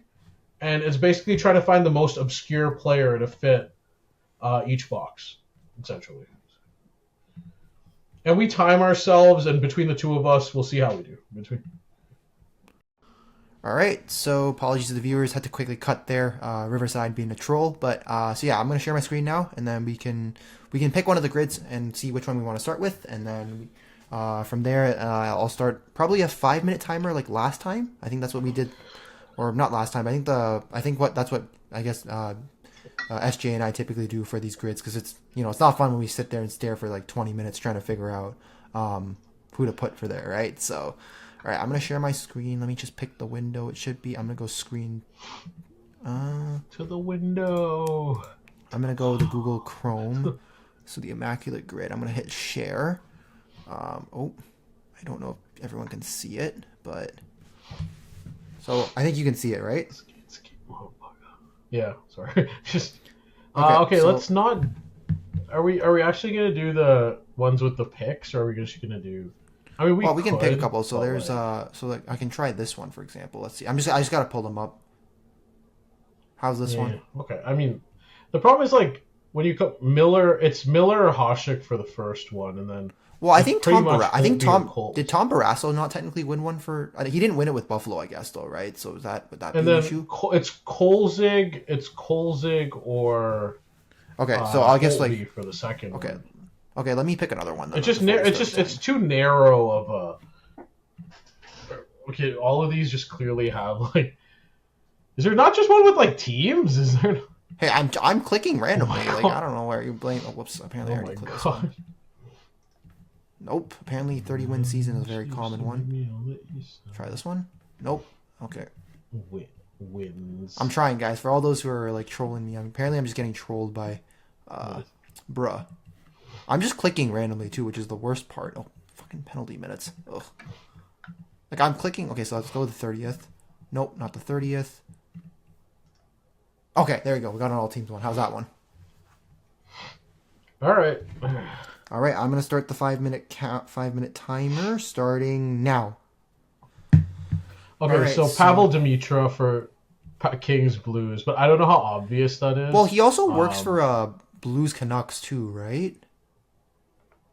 Yeah, he does. Let me just go through quickly any goalies. No. New Jersey and Anaheim is. I know Scott Niedermayer technically works, but I think that might be a super obvious one. So. Yeah, for sure. I'm inclined to not go for that one.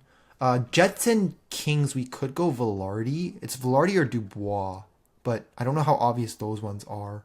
Velarde, like being in a Palmer. I wonder if Dubois might be a little bit less obvious because how shit he was in, I guess LA. PLD. Yeah, I guess that's fine. You want to go PLD? Okay, let me. I'll just go Dubois. Let's just see.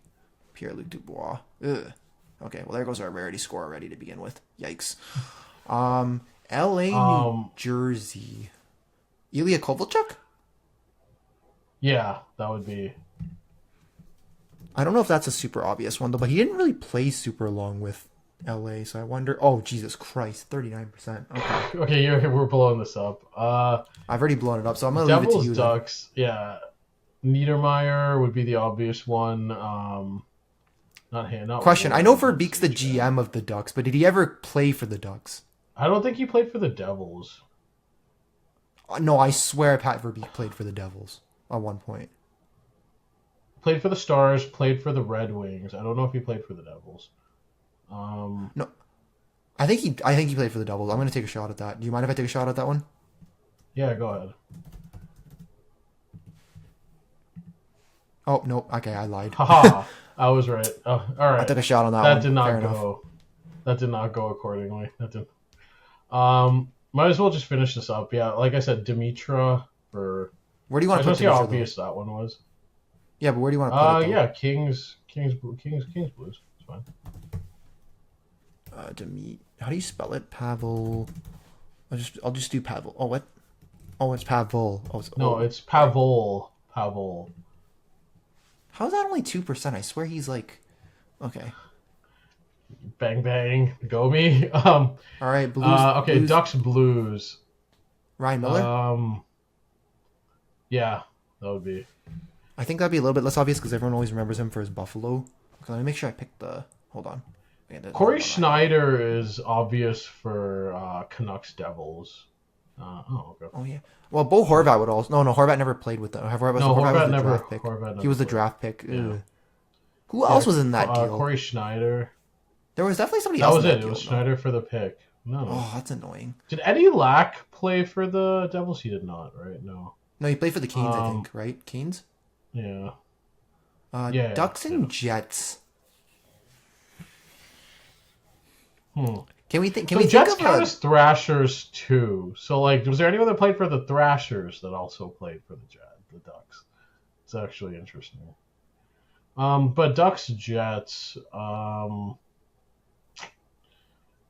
the Ducks have been so bad. It's just kind of like, hold on, I have to think about this. Let me check our timer. We have 1:27 left, I think. I already blew us the New Jersey Anaheim one, but let's just put in Schneider for New Jersey, Vancouver. Let's just kind of get this done. Because I've already blown our. Oh wait, what the heck? Wait, no, what? Corey? Am I spelling Corey wrong? Okay, I'll just try. Let me just try typing Schneider. C-O-R-Y. Okay, yeah. Yeah, I'm guessing Corey that's Schneider. Okay, well, that's even worse than my guess. Cool. Actually, that's not my worst. That's not worse than my worst guess, but pretty close. Canucks and Blues. Not Edson. Dimitri would have worked here too. I feel like. Ugh.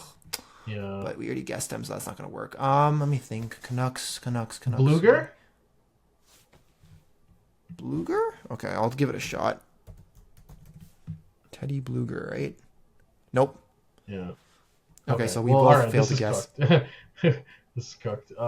Jets and Ducks. Is there Jets once Evander Kane plays a game, then it counts, but I can't think of it. Yeah, it doesn't count for the... Yeah. Yeah, this is a brutal one. I'm not going to lie, I almost want to do another one just for redemption. We could. Let's just call this one. Let's just call... Want to call this one? Okay, let's call this one. Okay, so I'm going to stop the timer. I'm just going to give up. Click give up, and I just want to... Okay, whoops. Yep. Okay, whatever. I don't really... Okay, whatever. Okay, so... You can just skip to a different one. Yeah, we'll do one more just because of how apparently we've apparently exposed how bad we are at doing this. So, or maybe it's me. Apparently, I lowered our rarity score to the point where it was just it was kind of chalked. In fairness, it's also like super late, so like I'm gonna. Yeah, it's like I think also we are almost like technically like 2.5 hours. Oh, wait, this one. Let's go this one then, because this one has all the teams. All right, sure. Okay, last one. Jason Allison. Jason Allison, Leafs Bruins. Oh, okay, sorry. Yep. I started the timer. It's fine. Jason Allison, 1994 to 2006. Jason That's the Allison. one. Yeah. Damn. Fucking hell! You didn't even get the picture, bro. Does Boston, Minnesota, is Manny Fernandez? Toronto. Did Dmitry Yushkevich played for Philly and Toronto, right? I can't remember. I do remember Yushkevich playing for Toronto, but is the Toronto Vegas just a troll? I'm 99% sure Yushkevich is the answer. I'm like, how do you spell it? Just Yushkevich.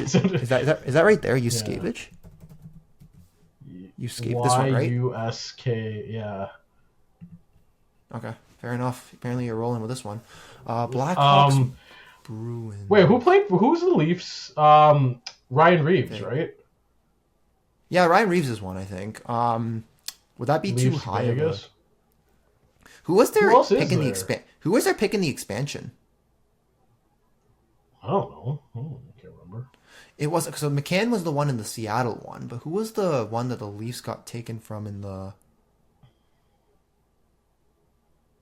Has there been any Leaf player that signed there and won a cup with them? I guess won a cup with Vegas during that time. Because like we can't go Nick Waugh or Mitch Marner because they haven't played a game for either of their new teams respectively. I just put Reeves because I don't know. We can come back to okay, this so one. Okay, we'll I think Manny Fernandez. Did Manny Fernandez play for the Bruins? I swear he did, right? But I might be wrong. Don't judge me, Manny Fernandez. Yeah. Are we locking that in? Yeah, sure. Or do you think of somebody better? Or do you think there's someone else you remember? It's late. I'm like just blanking right now. Okay, 8%'s not bad. Okay. Okay. Minnesota. Philly. Okay, there's a defenseman I know that played for the Wild that also plays for Philly. I'm pretty sure. Right now or in the past? Like recently. Not Susie, not Like, there's a bunch of mid defensemen that have passed through both teams. But That's what I'm okay, thinking, too. let me think of goalies Black. quickly. Rollison, no. Minnesota haven't had a lot of Okay. goalies, to be fair. Like, I Rolison, Fernandez. Is Minnesota and Vegas John Merrill? Did Merrill play Minnesota- for the Wild? I don't know. Ooh. I guess of the Vegas ones, we have to think about who was their expansion pick? Same I with mean, like, the Chicago. obvious Vegas, that's Marc-Andre Fleury, but that's just, like, that's overwhelmingly obvious. Like, I'm trying to think here. Like, I don't. Okay, how much time do we have left? We have 2 minutes left. So, Philly. Okay, can we think of Boston, Chicago? There's quite a few, I think. I mean, goalies, right? Like, I think Jeff Hackett played for both, so that's just, like, right there. I'm gonna go with I was gonna go Glenn Hall. Did he play for? It's funny. You're younger than. I'm like 99% sure Jeff. I'll take a shot. Oh fuck, I fucked it up. Okay, well there you go. Rip. Apparently not. I think he was in their farm system. I think if I remember correctly, I could be wrong, but I'll look that up later. But I guess apparently I fucked that one up. I'm like 90% sure Jeff Hackett played for both. Okay, well you should have got Hackett then. My bad. Oof. Stop me next time before I go Okay, with my random guy. John. Again, I'm pretty sure John Merrill. We'll just put John Merrill for Wild. Like, I'm 90% sure of that one too. Yep. Okay, so you got that that's one. only one. Yeah. If it's not, damn, that looks like a mugshot. Just put Flyer? Reeves for. Okay, just put Reeves, bro. Okay, I thought you wanted to wait for that one. Yeah. Who are you coming up with in that time? Oof. Yeah, Okay, like it's so now not. Wait, just out of curiosity, type in Hackett for Blackhawks thing. Okay, so you want to give up on the other ones? Okay, that's fair. I'm just curious. Yeah, Jeff Hackett. I'm like Yep. 90% sure. Yeah. Okay, so apparently don't listen to me when 0.8, it comes to bro. old hockey.